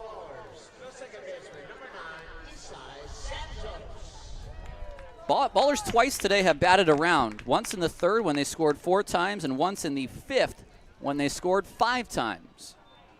5-run 5th, their biggest inning output thus far. Irwin works from the windup, and his pitch is taken at the top of the zone for a called strike 1. Matsuoka, 5+ innings, 3 hits, a run, which was earned, a walk, and 7 strikeouts. How's that for your debut as a starting pitcher in professional baseball? Next pitch is down low. It's 2-1. Again, a reliever all last year with Ogden, but now in the rotation for Oakland. The 2-1 from Irwin. It's swung on, hit down the left field line, pretty deep, chasing after it, the left fielder into foul territory and out of play. Did not have home run distance, but Isai Santos took on that left field corner. Now 312 down the line actually plays deeper than left center field. Left center obviously is deeper, but the line will play deeper. Swung on and missed. Breaking ball on the outside, and Santos is down swinging. His second strikeout tonight. He's walked twice, he struck out twice, and now here's Pat Monteith. Well, Tyler, it's time for one of our recurring segments. Where are they now? Followed up by our Pioneer League scoreboard. Where are they now? The first pitch to Monteith is a called strike. Who are we checking in on tonight? Well, let's first check in on Lake Country, the Dockhounds of the American Association, which now have Dante Stewart and Tripp Clark. 0-1, fouled back, 0-2. And they both played today. Clark did not register an at-bat. He did appear at catcher, probably as a defensive replacement. But Dante Stewart went 1 for 3 with a walk and a strikeout. Unfortunately, their team lost 9-3 today. It's 0-2 to Monteith. Irwin from the windup, the pitch on its way. Fastball is outside, 1-2. And then we shall take a peek at the Atlantic League, where Dondre Hubbard played today. The 1-2 on its way. A ground ball towards short. Good charges. So does the third baseman Lane. He fields, he throws, and it is in time. Just barely, but Pat Monteith was beaten by a step there. The out goes 5-3. Well, we might have to delay the scoreboard till later, but we can at least look at Dondre Hubbard's day as the Southern Maryland Blue Crabs beat the Hagerstown Flying Boxcars in the Atlantic League 11-1, and Hubbard did record a hit and an RBI. Walked, struck out twice, but nobody's checking that. Did Brett Barrera play for that same team? Yeah, he did not. He did not. I believe Ryan McCarthy did. Pitch on its way. There's a called strike. Would that be the Ryan McCarthy that I believe he is on Lexington, the one we saw in Glacier? Oh, okay, so that's a different Ryan McCarthy. Yes. It's 0-1. Tatum takes outside. 3 hits for Dylan Tatum today, all singles. I think this is really cool. Sorry, last thing on the Blue Crabs. It's Hubbard hitting 2 spaces behind Alejandro De Aza.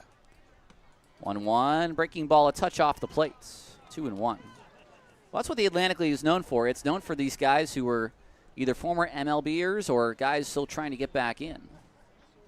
The 2-1, Tatum swings, pops it up, back behind the plate, and foul.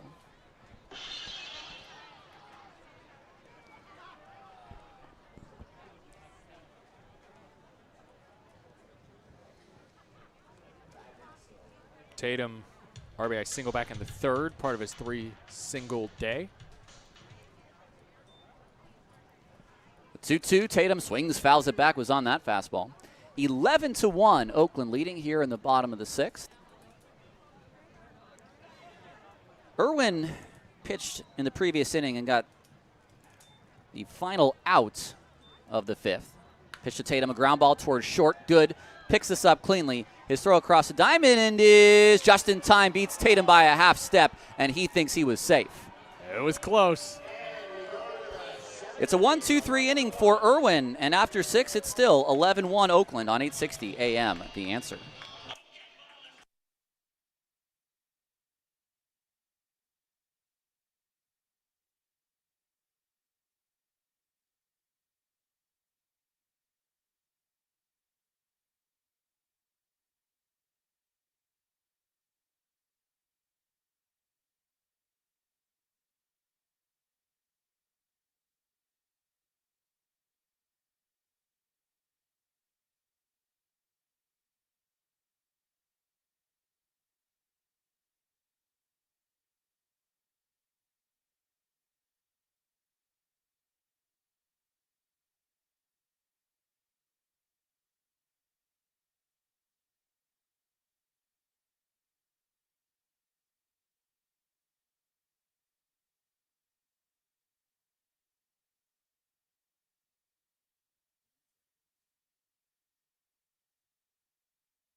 Top of inning 7, Caleb Franzen out for a second inning of work. He got 3 outs on 6 pitches in the 6th. We've got Zach St. Pierre and his wife, Kiana, on the field with a little. We did balling with a baller quite a bit last year, where we brought someone from the stands to ask a question of a player. But the wife is in town and trying to embarrass her husband a little bit. How's it feel to be doing your own laundry? You are not getting my fiance and I on that. Well, my friend, your fiance will be in town next week, and we will have her on the radio. Don't you worry. Celebrity third inning. Damian Stone, Carmine Lane, and Carter Mize to face the lefty Franzen.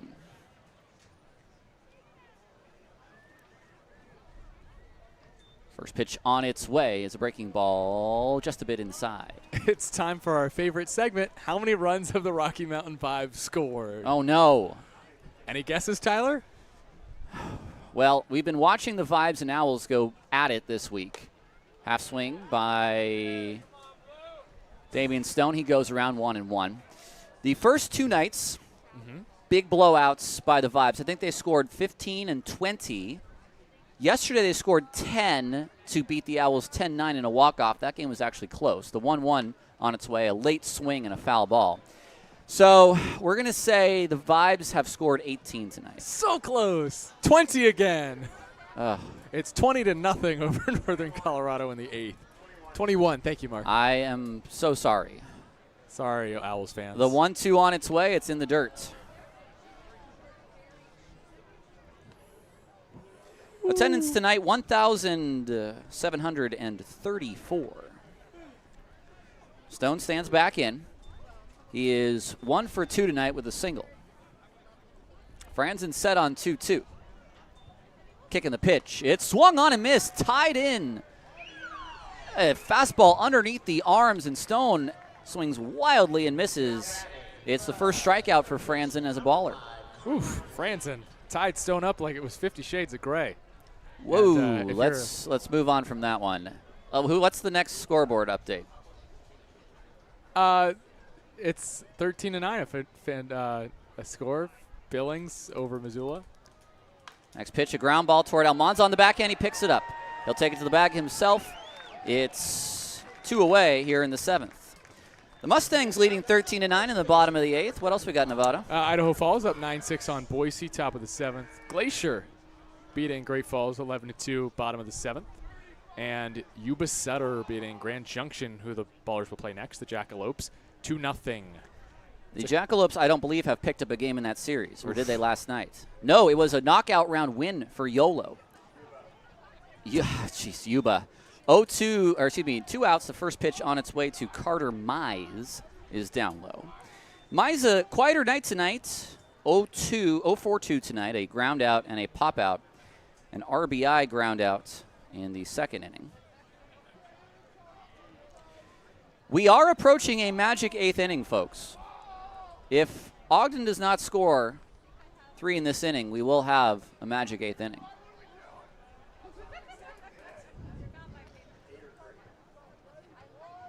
(2-0) on its way. Mize swings and misses. Yeah, he's really made Ogden look foolish with some of his pitches. Stone's strikeout pitch was a really good one. That one on 2-0 gets Mize to cut and miss. Franzen was courted by the Ballers in the offseason, chose Glacier, and then Glacier let him go. Oakland said, hey, we still love you. Come over here and help throw a ball like that Mize swings right over the top of. It's 2-2. 2 outs in the inning. Bases are empty. Oakland up 10. Franzen set a 2-2 to Mize. The pitch is in the dirt. Tried to go back to that breaking ball, but that time, no luck.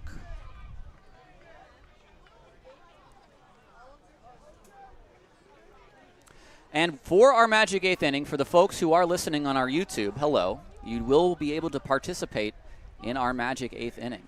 The 3-2 on its way. It is inside for ball 4. No challenge. And it's a walk to Carter Mize. Well, the Ballers down to just one challenge, so they're not going to risk it in that situation. They'll save it if this game gets closer. Yeah, 2-out walk, up 10 is not necessarily going to bother you too much. Here's Elliott Good. Good, the shortstop, who's made some really nice plays in this series. 1 or 2 errors along the way as well. A single and a flyout for him today, 1 for 2. First pitch, a fastball high and away for ball 1.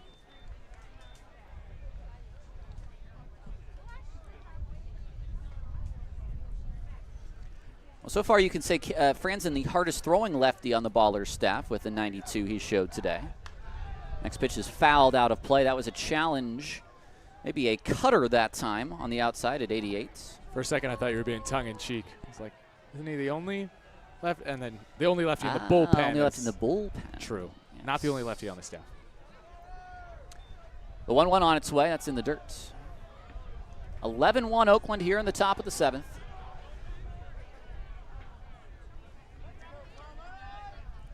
They've only allowed 3 hits to the Raptors today. 2 of them came in the 2nd, 1 came in the 5th. All of them singles. Pitch on its way, a foul back to the screen. Ogden has committed 3 errors in the game. Just 1 for Oakland. It's a big improvement from the last 2 days. 7 combined, 4 and then 3 for Oakland. Just 1 today. 15 unearned runs in 3 games, which is the longest or the most over 3 games in Ballers history, which only has been a year, of course. The 2-2 is swung on and missed, 92 above the zone, and Franzen strikes out 2 in the inning. No runs, no hits, no errors, 1 man left on base. Let's stretch, folks. It's 11-1 on 860 AM, The Answer.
Ballers fans, are you striking out with leaky pipes, bases loaded with clogged drains? Step up to the plate and call the pros at Mr. Rooter Plumbing.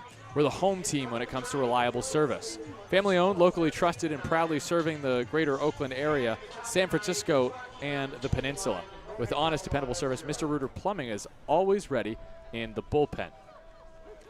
The first pitch on its way to Tremaine Cobb is taken for a strike. Don't let plumbing problems throw you a curveball. Mr. Rooter Plumbing is here when you need us.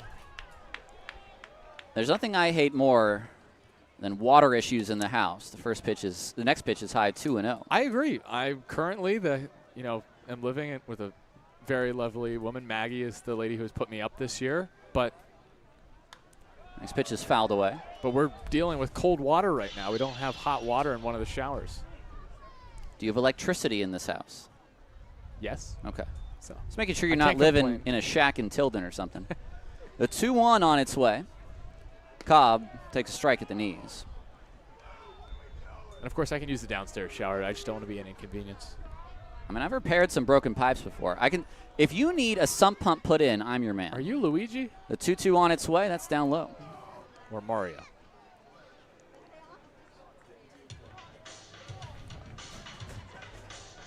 You notice how I didn't respond to that one. 3-2 to Cobb, leading off the bottom of the 7th. Nobody out here. Ballers up 11-1. Pitch on its way. Cobb fouled back to the screen, and just off the top of the rope that holds the top of the screen. That's the kind of trajectory we need if we need one in the press box. We But don't just want- barely got one. It needs to be a lot softer contact. 3-2 on its way. Again, Irwin fires to the plate, and it's swung on. It's hit into center field. Slightly shallow. Stancato doesn't see it.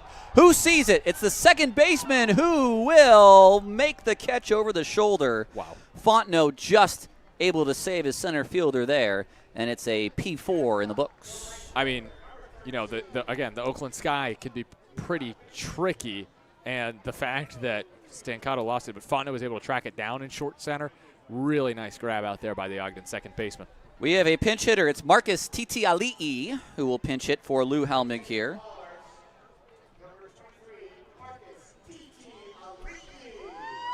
So Titiali'i, who hasn't seen a ton of opportunities so far, twice pinch hit for a lefty, didn't start yesterday, and now stands in against Irwin with one out. He is 0 for 3 thus far in his pro career. First pitch, he takes the strike. Awesome performance today from the man in the 2 spot originally, Lou Helmig. 3 hits in his last 3 at-bats, a homer and 2 singles. He's playing so well, the Phillies may want him back. The next pitch is in the dirt, 1-1. They'd have to pay a handsome sum to him, I think. I don't think they'd have to pay us. Well, It would not take euros either. We do take USD. yay. The 1-1 on its way. Titiali'i takes a breaking ball high. 2-1. Did you keep any Japanese currency when you came back from Japan? I have about 70 yen in my house of coins. In my house. I have 70 yen of coins in my house. The next pitch, a called strike at the top of the zone. I actually like the term house of coins. It sounds like house of cards, but more monetary. The 2-2 on its way to Titiali'i. He looks at strike 3 called. He's going to challenge, and he is going to be sorely disappointed because that was right on the outside corner. All ball, all plates. So he strikes out looking. Ballers are out of challenges. They're the ones today who have used up their challenges. See, this is what I get when I, talk the talk. Ogden perfect on challenges today, 1 of 1, and Oakland is now 0 for 3. What are we going to do with you when it's just you on the road? I'm going to have to fend for myself. Here's Davis Druick, who's having a big game. He's been on base 4 times, and he takes the first pitch outside. Again, it's Nevada Cullen who will be on the road as your broadcaster this year. With the exception of one trip, it's Nevada doing all the solo work in the road towns. And for 42 games. And Tyler will be going to the land of 1,000 runs, Rocky Mountain. Rocky Mountain, my old home for a couple of years. The next pitch high as well. It's 3-0 to Druick. Tyler begged me to let him take the trip. Something like that. The 3-0 on its way, and Druick takes high and in. It's ball 4. He's on base for a 5th time tonight. I think the emergence of Davis Druick for this offense is something that ballers weren't expecting so early in the season, and yet, I mean, here he is. I can say that with confidence because he batted in the 9-hole in his first start, and now he's batting 3-hole for this team. That is so cool. He is swinging a hot bat, that's for sure. Speaking of hot bats, here's Almanza. A walk, a home run, a sac fly, and a double. Outside for ball 1. I think you called yesterday Christian Almanza's coming out party. This is the after party, I think. Well said. Disco Light is going strong. Hot down the line. Fair or foul? On the line, fair. This is going to be another extra base hit. Almanza into second. They're sending home Druick. The relay throw will not even be made. Oh, no. And now here comes Evan Parker. He doesn't care for that fair call, and at least from my angle, it did not look foul. It looked pretty clearly fair, I thought. Well, Evan Parker and the rest of this staff, he is now asking the home plate umpire to intervene. And I don't think there is going to be much room for argument here. And first base umpire Grant Myers is not going to budge. Okay, I will say the one thing it could be also is maybe the ball went out of play according to the right fielder, and the umpires did not call the play dead. 6 RBI for Almanza today. Wow. He may have to go in the headline again. He will. First pitch, called, strike at the top. He might have some friends in the headline. Namely Dylan Matsuoka, perhaps? Well, I was thinking of some of the other lefties. Ground ball hit by Harris to the third baseman Lane. He stops, he slings it across the diamond, and it's in time for the final out. The Ballers add one more here in the 7th. It's now 12-1. We'll take a break. We'll come back for the 8th on 860 AM, The Answer.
Welcome back to Oakland Ballers baseball here on 860 AM, The Answer. A new pitcher on the mound.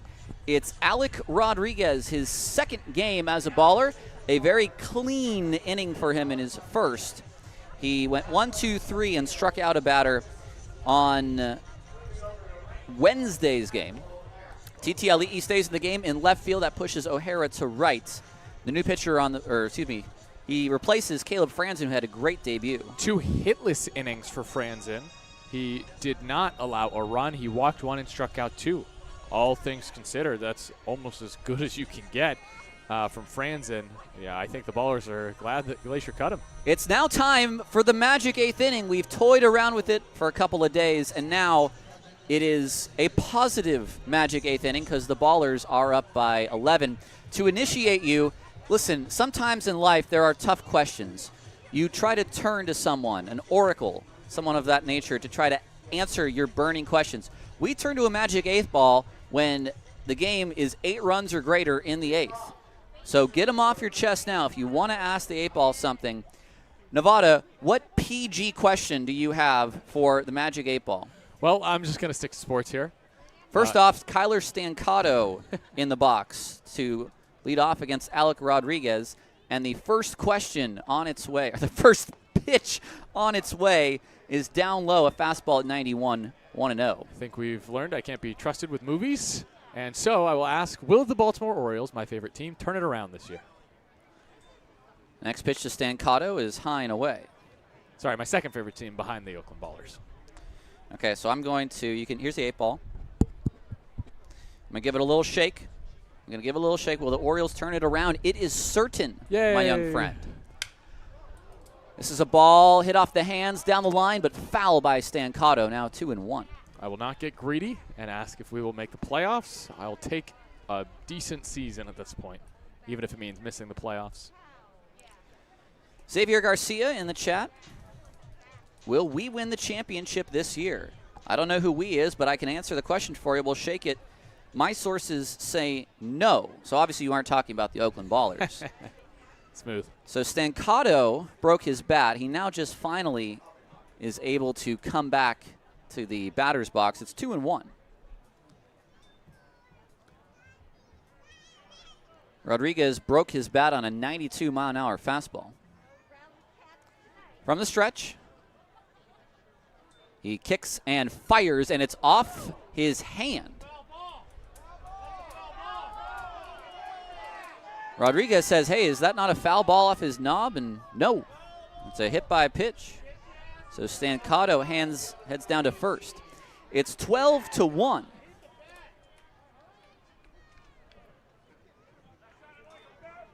Ooh, I've got a question. I think we've got some more Okay. in the chat, but I want to hop in with a softball question now because I'm a big college softball fan. Here's the first pitch on its way to Oyama. That's inside. Well, if you watch college softball, you've seen Oklahoma win the past 4 years. So will the Sooners, I inquire of the Magic 8 Ball, win a 5th straight title, an unprecedented feat? I think you know the answer, but we'll shake anyway. There goes Stancato. That's going to be a stolen base because Cobb broke to the bag.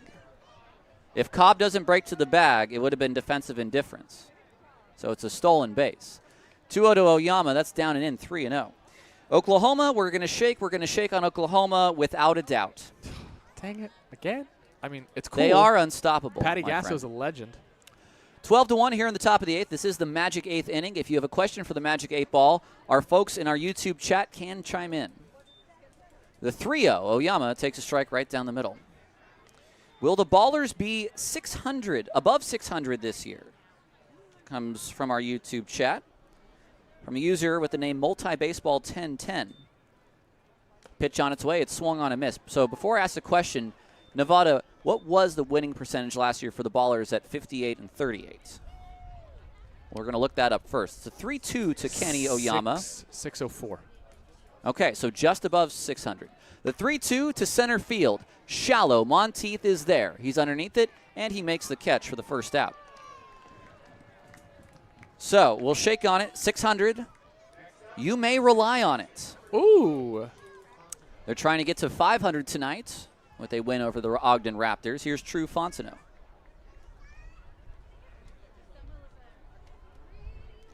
Fontenot is 0 for 2. He struck out twice and walked. One away here in the top of the 8th. Ballers lead 12-1. First pitch is a fastball a little bit high at 92. I like this next question that just rolled in on our YouTube stream. Will Lou Helmick hit more than 20 home runs this year? Next pitch, outside again, 2-0. I believe he's on pace to hit 16 or something like that. We have 98 games, and he has one. So in 3 games, 98 divided by 3. The next pitch Where are you getting this 98 is number? also high. 96, excuse me. 3-0. Hey, hopefully a bit more than 96. Outlook is good for Lou, Ooh. it says. I don't think it's a guarantee by the 8 Ball right there, but it's not a no. More positive than not. The 3-0 is right down the middle. So back-to-back 3-ball counts. You got Oyama on the fly ball. What about Fontenot? Rodriguez kicks and fires, and that's down low. It's a ball.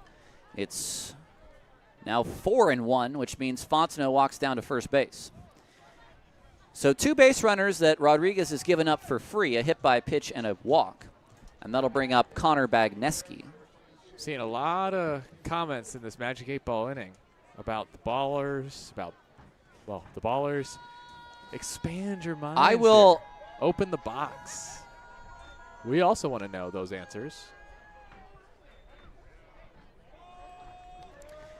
I will ask the 8 Ball a question of my own as Foul. Bagneski fouls one away. Thank you.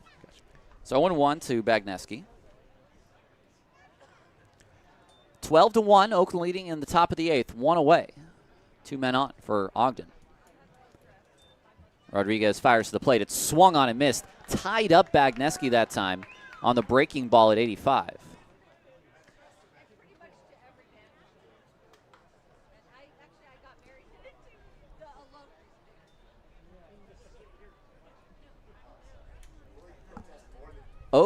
2. Rodriguez fires, and it's down low. All right, Tyler. We have a question from Mark. How many protests will be issued by the Yuba Sutter manager this year, Billy Horton? Is it more than 4? And the 8-ball says you may rely on it. Yeah, that's what I thought. He's an awesome manager. He also likes a P, a protest. What do I want to ask the Magic 8-ball next? I'm not entirely sure. Let me think on it. 1-2 on its way, by the way, from Rodriguez. Fouled away. Multitasking here with a couple other things. Devada, thank you. Oh, for you stepping in there. never asked your question. Oh, I never asked my question. So my question to the Magic 8-ball is just, it's very easy. Shake Shack after this game? Yes. You don't need a Magic 8-ball. My sources say no. Do you know why? Because No. we're getting a Fast Times burger, my friend. That's right. Ground ball towards Santos. This could be 2. He waits for the 4th hop. Cobb's throw is in time, and the inning is over. 4-6-3 double play. And it ends up being a 1-2-3-4 inning, let's call it. We move on to the bottom of the 8th. It's the Ballers 12 and the Ogden Raptors 1.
Welcome back to Raimondi Park. It is still 12-1 Ballers here at the bottom of the 8th inning. And it'll be 6, 7, and 8 against a new pitcher for the Ogden Raptors. It is Matthew Colucci who will take the hill. We saw Colucci earlier in this series. That was yesterday. He got the win, a hit, no runs, a walk, 3 strikeouts for the righty Colucci, who was the 2024 U.S. PBL Reliever of the Year in the United Shore League for the Utica Unicorns. He had a scoreless appearance, got the win yesterday in his Ogden debut, and he pitches in a 12-1 game here in the bottom of the 8th. He faces O'Hara as he takes outside 1-0. O'Hara is 0 for 4 with 3 sharp flyouts today. Hoping to grab his first hit of the game right here in the Magic 8-ball 8th inning. Next pitch is a strike, 1-1. So continue to send your questions to the chat if you're watching on our YouTube stream. If you're listening on YouTube, or as O'Hara takes one in the dirt, 2-1. If you're listening on 860, be sure to listen on 860 and at least type on YouTube so you can get your questions in. We have one from Alec Sloan. Will we get to see Billy Joe Armstrong doing the scrappy dance at a game this year? 2-1 is a strike outside corner. The Magic 8-ball. Oops, sorry. The 8-ball hit the microphone right there. Signs point to yes. You heard the Magic 8-ball, Billy Joe. The front man of Green Day will be here, one of the Ballers owners, and he will be doing the scrappy dance. So can't wait. 2-2. O'Hara takes off the dish, 3-2. Again, continue to direct your baseball questions and other questions, random questions perhaps. Maybe 3-2 pitch. Bounce slowly. Left side, Lane's got to charge it. He barehands his throw, not nearly in time, and O'Hara finally has his first hit of the ball game. An infield knock. His most slowly hit ball today is a hit. And he's aboard for Isai Santos. So a runner on first for the Ballers with no one out, leading 12-1 in the home eighth here at Raimondi Park. Infield hit for O'Hara brings up Santos, who struck out his last 2 times a dish and has walked twice today. He takes it high and tight, 1-0. Maybe. All right, I got to piece someone in the YouTube. Xavier Garcia has been asking if the Ballers will go to the playoffs this year. That's a risky question to ask because the answer could be no. 2-0 count on Santos after he takes another ball. Oh, and my 8-ball app just went to an ad. Oh, I mean, my Magic 8-ball just spawned an advertisement. 3-0 the count as he misses again. Parker quickly jogs out to his pitcher, Colucci.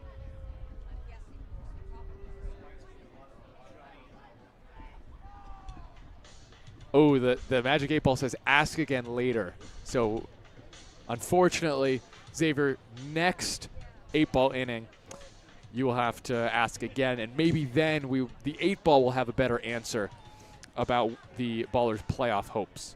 But, you know, if you're thinking about getting a haircut, changing something up, now would be the time to ask if it's that time. Should I get a tattoo? Maybe go to Pastime Tattoos. The next pitch is a strike to Santos. I was not paid to say that, although they are one of our sponsors. As I look over to owner Ben Verhoek, who is doing a fantastic job in his first year with the Ballers. 3-1 is a strike. 3-2. Yeah, if you're enjoying the highlights going out so quickly on social media this year, you can thank Ben Verhoek for that. 3-2 pitch now to Santos. 12-1 Ballers. In the late innings, Santos draws a walk. It was 3-0. Nice job by Colucci to come back and make it 3-2. And next up is Pat Monteith with 2 on and none out. 12-1 Ballers, bottom of the 8th against Ogden. Game 4 of the Pioneer League season. First walk by Colucci, the new pitcher.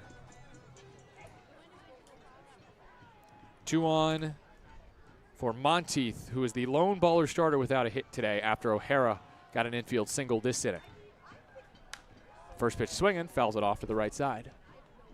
Ooh, okay, multi-baseball 10-10. Will the Pioneer League add more California teams next year? The 8-ball says, signs point to yes. So, who knows? Maybe pitches inside to Monteith. Ball 1. Maybe, Yuba Sutter, High Wheelers playing in Marysville. Maybe they move again, but Marysville gets its own team. The High Wheelers, they live up to their name. They like to high wheel around the state of California. 1-1 bounces in. The runners do advance. Oh, that looked like it got the bare hand of Sargent, who calls for time. I hope he's okay. It was a wild pitch. It's 2-1 on Monteith. O'Hara and Santos advance on the wild pitch. And Sargent is certainly in some pain here after getting hit by the wild pitch by Colucci. He looks like he doesn't need attention, though, from the athletic trainer. And so that's good. Glad that he does not need any attention. It's 2-1 on Monteith with none out.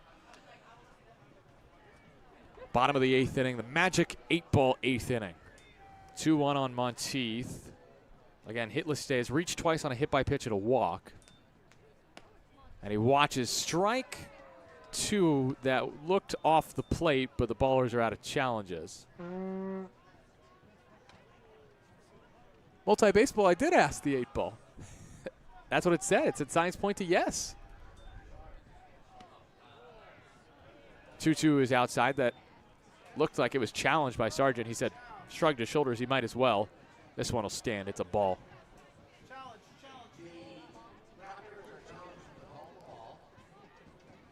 It's going to stand. It's a ball off the plate. So Ogden loses its first challenge. They still got 2 left. There is no point in Sargent not to challenge there on a semi-close pitch.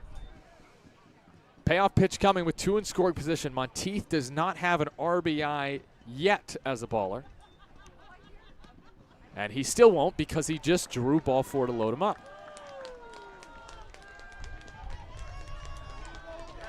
Bases juice for the ballers, none out.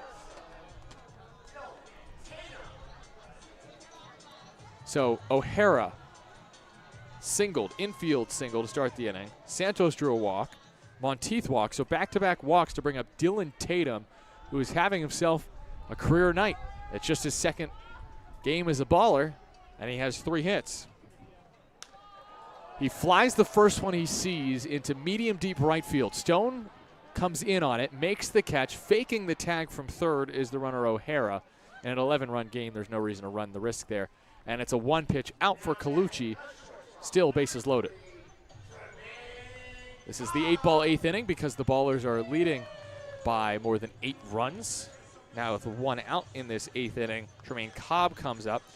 And I think I stand corrected on my previous statement about Monteith because Cobb still does not have a hit today. So there's 2 ballers without a knock. Cobb is 0 for 5. I guess a little bit of mean reversion as he takes outside 1-0. As Cobb was 9 for 16 entering, hitting .563 on the year, so a little bit back to normal. Will we get a grand slam? Let's ask the Magic 8-ball. As Cobb takes low, it's challenged by Sargent.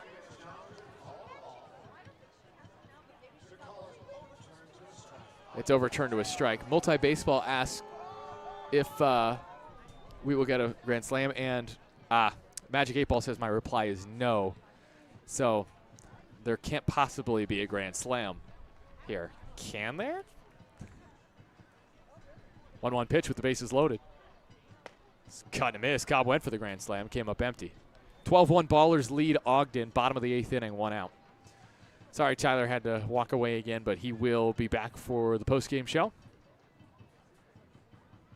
Plus, the ballers have scored more with me on the mic anyways today.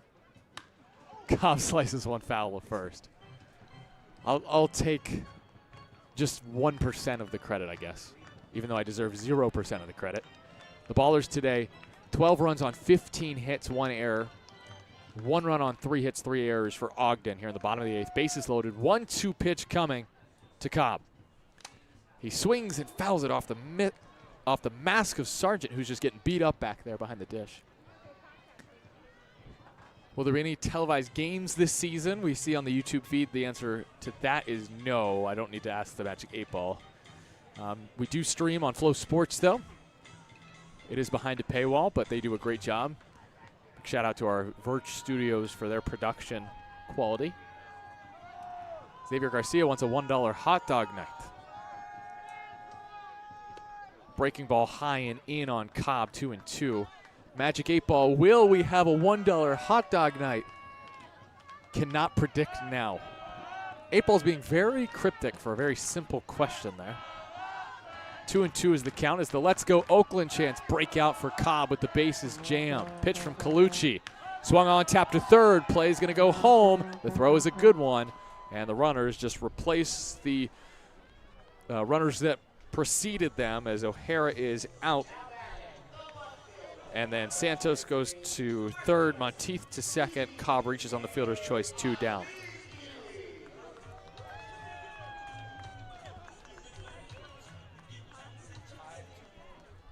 It's a 5-2 put out to get O'Hara.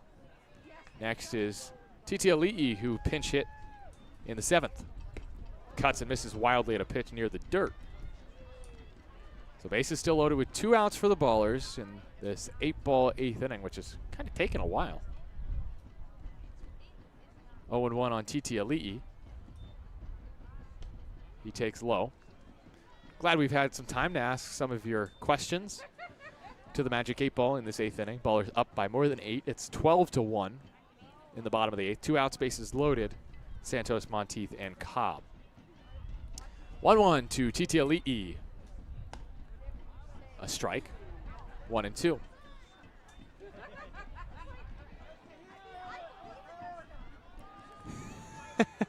We got Reed Butts' dad exposing me here for an earlier mishap I made. Jeff saying, would a real Magic 8 Ball be more accurate than redacted? That is ripped high and deep left field. TTLE clears the deck for his first professional hit. It's a grand slam. The grandest of first professional knocks imaginable. And it's 16-1 Ballers here in the 8th. He turned and burned to left field, sending that middle pitch 353 feet to left field. 97 off the bat. And the native of Seattle, Washington, with the Sammamish starter today, Dylan Matsuoka, continues to rep the Pacific Northwest in this ball game. It's 16-1 on the grand slam. So the Magic 8 Ball app lied. So, okay, I'll tell you what really happened as Jeff Butts was, again, pulled a little wool back. What happened was Tyler Peterson took the Magic 8 Ball. As Druick swings and misses, it's 1-1. So I have been forced to use the Magic 8 Ball app. That's why the Magic 8 Ball was incorrect in saying that there would not be a grand slam this inning. Pitches outside to Druick. Yes, Jeff Butts, I would love a Magic 8 Ball as a wedding present. That would be great. So I do have to give credit where credit is due. Also, shout out Izzy from Perth tuning in. That's awesome. We've got Ballers fans all over. Druick hits one foul, 2-2. Let's see. Multi-baseball 10-10. Congratulations. You deserve 50% of the credit for that grand slam for asking the Magic 8 Ball about it. The other half of the credit, of course, goes to TTLE, his first pro homer, as Druick bounces one foul. He hit 49 at Arizona Christian. Funnily enough, we had Ogden starter Adrian Santa Cruz, his former teammate, start this game. It's now 16-1, Ballers, bottom of the 8th. And with 2 outs, the 2-2 is low and inside. It's 3-2. Well, this is the most the Ballers have scored in some time. I'll make sure to do my due diligence to find out when the last time the Ballers scored 16 runs was. I don't remember it. Druick bounces one foul, 3-2. I tell you what it might be. It might be that 31-5 win last season at Northern Colorado, which apparently, I mean, the Owls are really enjoying giving up a lot of runs. Oh, poor Northern Colorado. Payoff. Druick takes in the dirt for a ball, and he gets aboard again. So with that walk, Druick has now walked in consecutive plate appearances. It's the third walk of the inning for Colucci, and he has been aboard every time today, including fielder's choice. That's 6 times for Druick. He might be hitting leadoff. Sorry, Jermaine Cobb. Just kidding. Cobb is hitless today, but will still continue to hit leadoff for this team. First pitch to Almanza's bounced harmlessly to second, flipped to the second base bag. The shortstop good, makes the squeeze on the flip from Fontenot. And finally, the 8th inning comes to an end, but not before Marcus TTLE tees off for a grand slam. The Ballers get 4 more on that slam here in the 8th inning and lead 16-1. This is Oakland baseball. We head to the 9th on 860 AM The Answer.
Top of inning 9.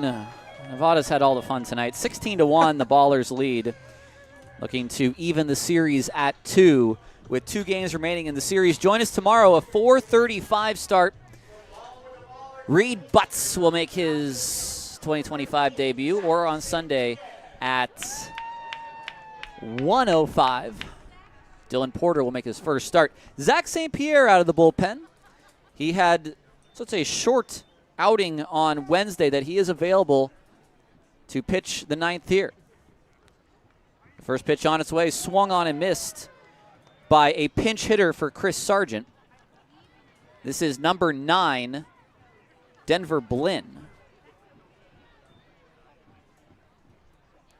Next pitch is down low in the dirt.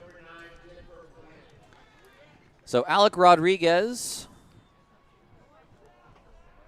throws just the 1 inning. And again, a clean inning, no hits allowed, did allow a walk.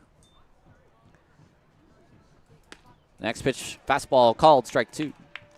Raptors still have a couple challenges left. They trail 16-1 here in the top of the 9th. So it's just a matter of getting the final 3 outs for Oakland. The 1-2 on its way is in the dirt. Do you remember if the 31-5 game, I was just saying on the air, Tyler, was the last time the Ballers scored 16? It's a good question. I had to think on that. The next pitch is swung on and missed in the dirt. Tatum has to pick it up and throw to first. He does in time. It's a strikeout, 2-3 put out for the first strikeout for Zach St. Pierre here in the 9th. Credit to Zach for pitching tonight. I know he didn't pitch a ton in that short outing in Game 2, but again, just talks to who he is as a team player. It speaks to the fact that he's willing to do anything for this team. He went up to the coaches last year and told skipper Aaron Miles, look, I'll do anything you need me to. Starting, relieving, closing, base running, he'll do it all. This is Edwin De La Cruz, a pinch hitter. First pitch fastball called strike, and that's a 15-run strike, we'll call it. I want to say Nevada, they scored maybe a close amount in the Idaho Falls series at home. Next pitch is swung on and missed. But I could be wrong. Oh, 13 runs, not 16. I was close. The 0-2 is down low.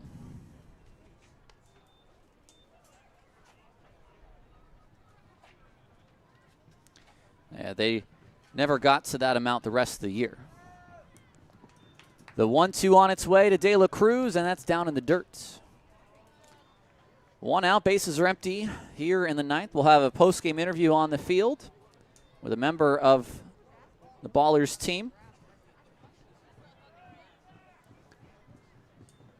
The 2-2 on its way. St. Pierre fires, and it's a grounded ball foul down the left field line. Out of play. It'll stay 2-2.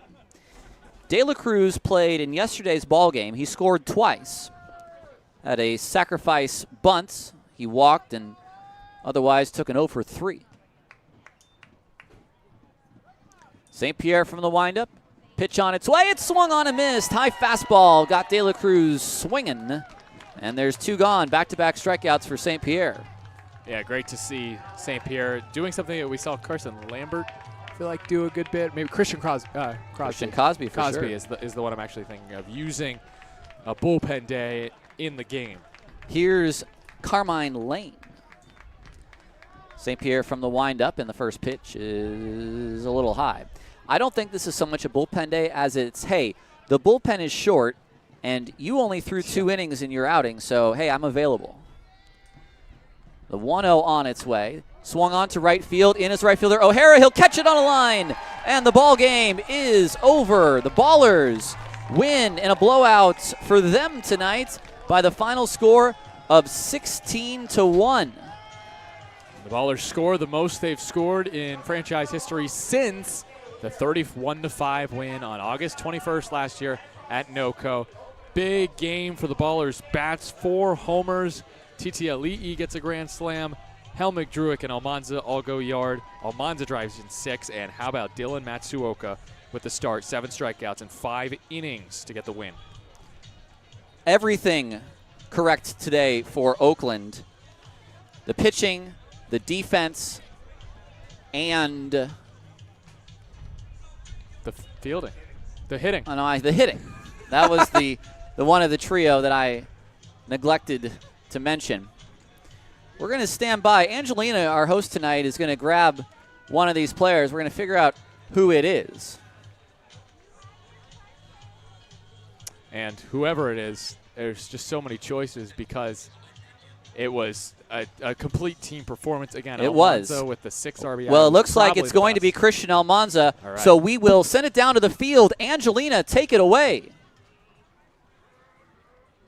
Thanks, Tyler. I'm with our player of the game, Christian Almanza. Congrats on the W. 6 RBIs, home runs in back-to-back games. What's been working for you at the plate? Just trying to keep it real simple and just looking for a pitch to hit, and luckily I had a few of those, so that's it. And this is your first time playing in Oakland. We had an amazing crowd. How are you loving the town? How did the Ballers fan help sway this W? Oh, it's unlike any other community out there. This is a place I love to be. I used to go to school not too far from here, but I've always been rooting for Oakland, so it's great. Oakland loves you back. What's the mindset going into the next game? Keep it simple, same thing. Hopefully we come out with the dub. Amazing. Great game. Back to you, Tyler. Thanks so much, Angelina. That was great. We will take a break. We will come on back with our Ballers postgame show on 860 AM The Answer.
Well, Vince snuck me in there somehow. This is your night, my friend. I had fun. One-day reel for Nevada Cullen. 16-1, the Oakland Ballers beat the Ogden Raptors. And, of course, we're now all going to go home feeling pretty good about ourselves after a victory in a different way than opening night. Opening night was dramatic. Opening night had its flaws. Tonight, this was an all-around effort, and the Ballers played extremely well. I'm really impressed by the defense, only committing the lone error. The pitching, Matsuoka, the bullpen, Franzen, Rodriguez, both hitless. CSP was perfect. And that offense, I mean, I don't need to say anything about the offense. You heard all the loud sounds of bats in that awesome recap by Vince. Do you know what? I don't know many times where in a game the starting player and the pinch hitter both hit home runs. But the Helmig slot today, he had a home run, and TT Ali'i had the grand slam. I also don't know how many times that the starting losing pitcher and the grand slam hitter late in the game went to the same college. That is true. TT Ali'i and Santa Cruz as well. Well, the Ballers improved to 2-2 on the year. Here are the totals on tonight. 1 run on just 3 hits for Ogden and 3 errors. 16 runs on 16 hits and 1 error for the Oakland Ballers. The winner is Dylan Matsuoka. He is 1-0. 5+ innings, 3 hits, 1 run, a walk, and 7 Ks. What did you see from him tonight? From who? I'm just kidding. Matsuoka was unbelievable. 7 strikeouts. The swings that were taken by the Ogden Raptors were just unbelievably awkward. It just seemed like he had control of them. Also, the command, just 1 walk, I think, stands out. The loss goes to Adrian Santa Cruz, who goes 3 innings, 7 hits, 5 runs, all earned, 3 walks, and 3 strikeouts. He is 0-1. No save on the night. Time of the game, 2 hours and 42 minutes, in front of 1,734. So we've seen a little back and forth action. The Ballers winning a dramatic opening night victory after being down for most of the game.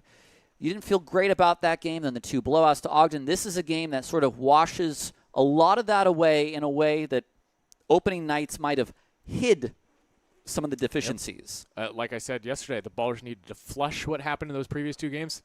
Now Ogden's got to do the same, and that should mean a great conclusion to this tied series. So let's get some scores from around the league. How did we finish up tonight? Well, most of the games are final. Rocky Mountain victorious 21-0 against Northern Colorado in Colorado Springs. Billings beats Missoula 13-9 in Billings. Glacier in Kalispell beats Great Falls 16-3. A lot of high scores tonight.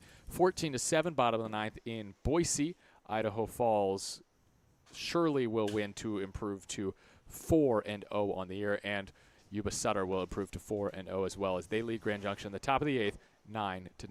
Let's get scores now from around Major League Baseball. Bottom of the 11th in Queens, Dodgers 5, Mets 5, but bases loaded, 2 outs. Mets trying to walk it off. Acuna at the dish. Not Ronald, who returned today and hit a freaking bomb. 470 feet or something like that for the Braves in his first pitch that he saw against the Padres. Angels up on the Marlins 7-4. Athletics losing to the Phillies 4-0 in Sacktown. And then the Giants victorious 4-0, shutting out the Nationals in our nation's capital today. Padres, sadly for Mark Kahn, did win 2-1. Well, that's it. That's it from us from Raimondi tonight. The win for Oakland. I'd like to thank everyone who helped us with our broadcast tonight. Vince and Gavin holding it down on the TV and radio sides. A lot of help from our camera operators, Ivan and Isaac, today. Thank you so much, working through some technical issues. I'm Tyler Peterson for Nevada Cullen. We very much hope to see you tomorrow. Ballers Baseball at 4:35 on a Saturday where we will celebrate AAPI night. Come on out if you're wanting to come out and want to buy some tickets, or we'll see you on the radio tomorrow night, 4:35 pack time. Until then, have a good rest of your Friday evening. Thanks, Vince. Yes, we will. Well, we'll talk to you tomorrow. Yay, that'll be fun. Thank you, Vince. You're the best.